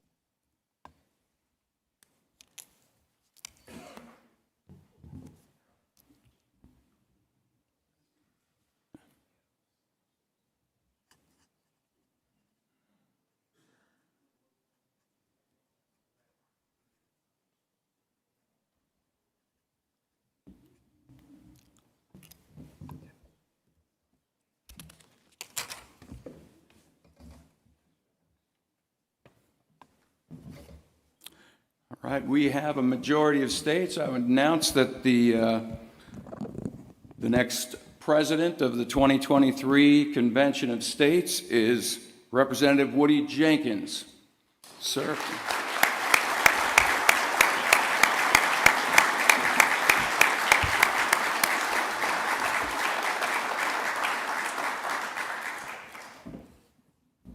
You come forward and take the gavel, and I will retire to the back row. I don't promise to be quiet, though. Thank you, sir. Welcome. Congratulations.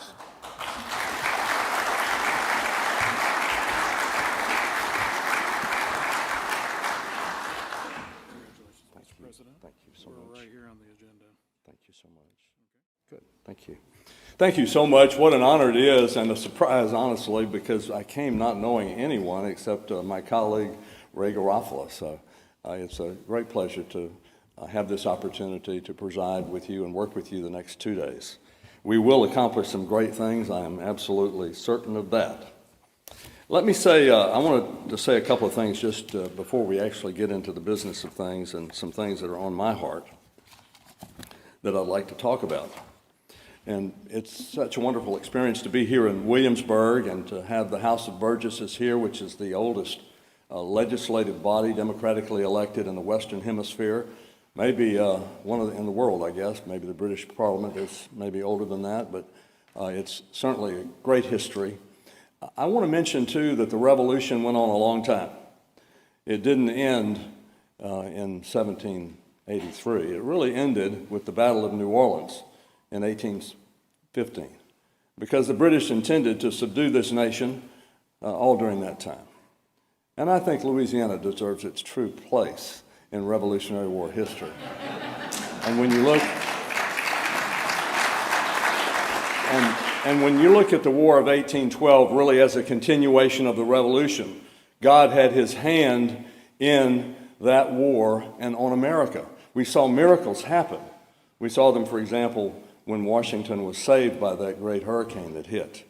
And we saw it in the Battle of New Orleans, where the greatest army assembled in the world took on this unarmed city, which was defended by a handful of Jackson's regulars, plus Kentucky frontiersmen and free and slave blacks and Cajuns and New Orleans businessmen who really knew nothing about fighting a war, but God had his hand, and it was the greatest military defeat in the history of Great Britain and probably the greatest victory in America right there, and that was the completion of the revolution.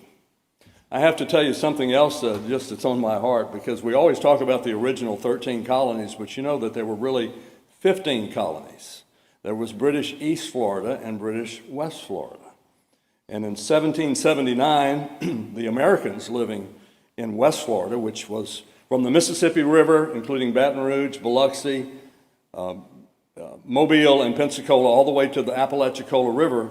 The people of West Florida rebelled against Britain and overthrew them, defeating them at Fort Richmond there in Baton Rouge, and aided by the Spanish, and the Spanish filled the gap, and it became a Spanish colony. And then in 1803, we had the Louisiana Purchase, but in 1810, the people of West Florida overthrew Spain and set up an independent republic, the Republic of West Florida.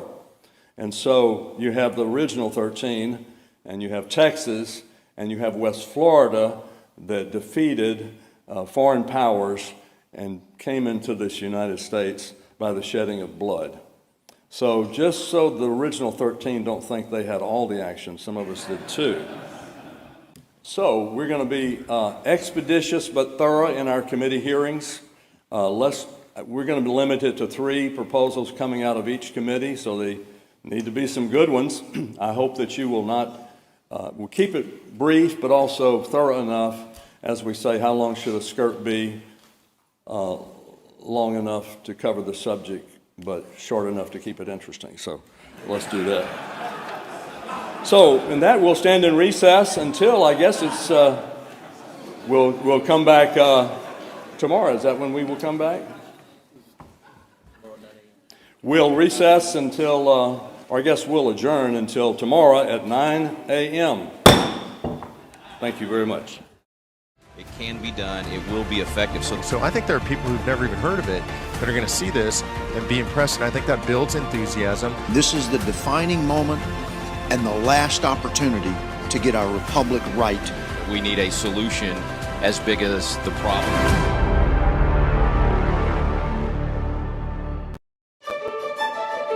Well, this is the only nation in the history of the world that stands for the proposition that the people are sovereign. Stand up and say, no, we won't stand for a despotic government. The Founding Fathers gave the states this process to use as a check and balance.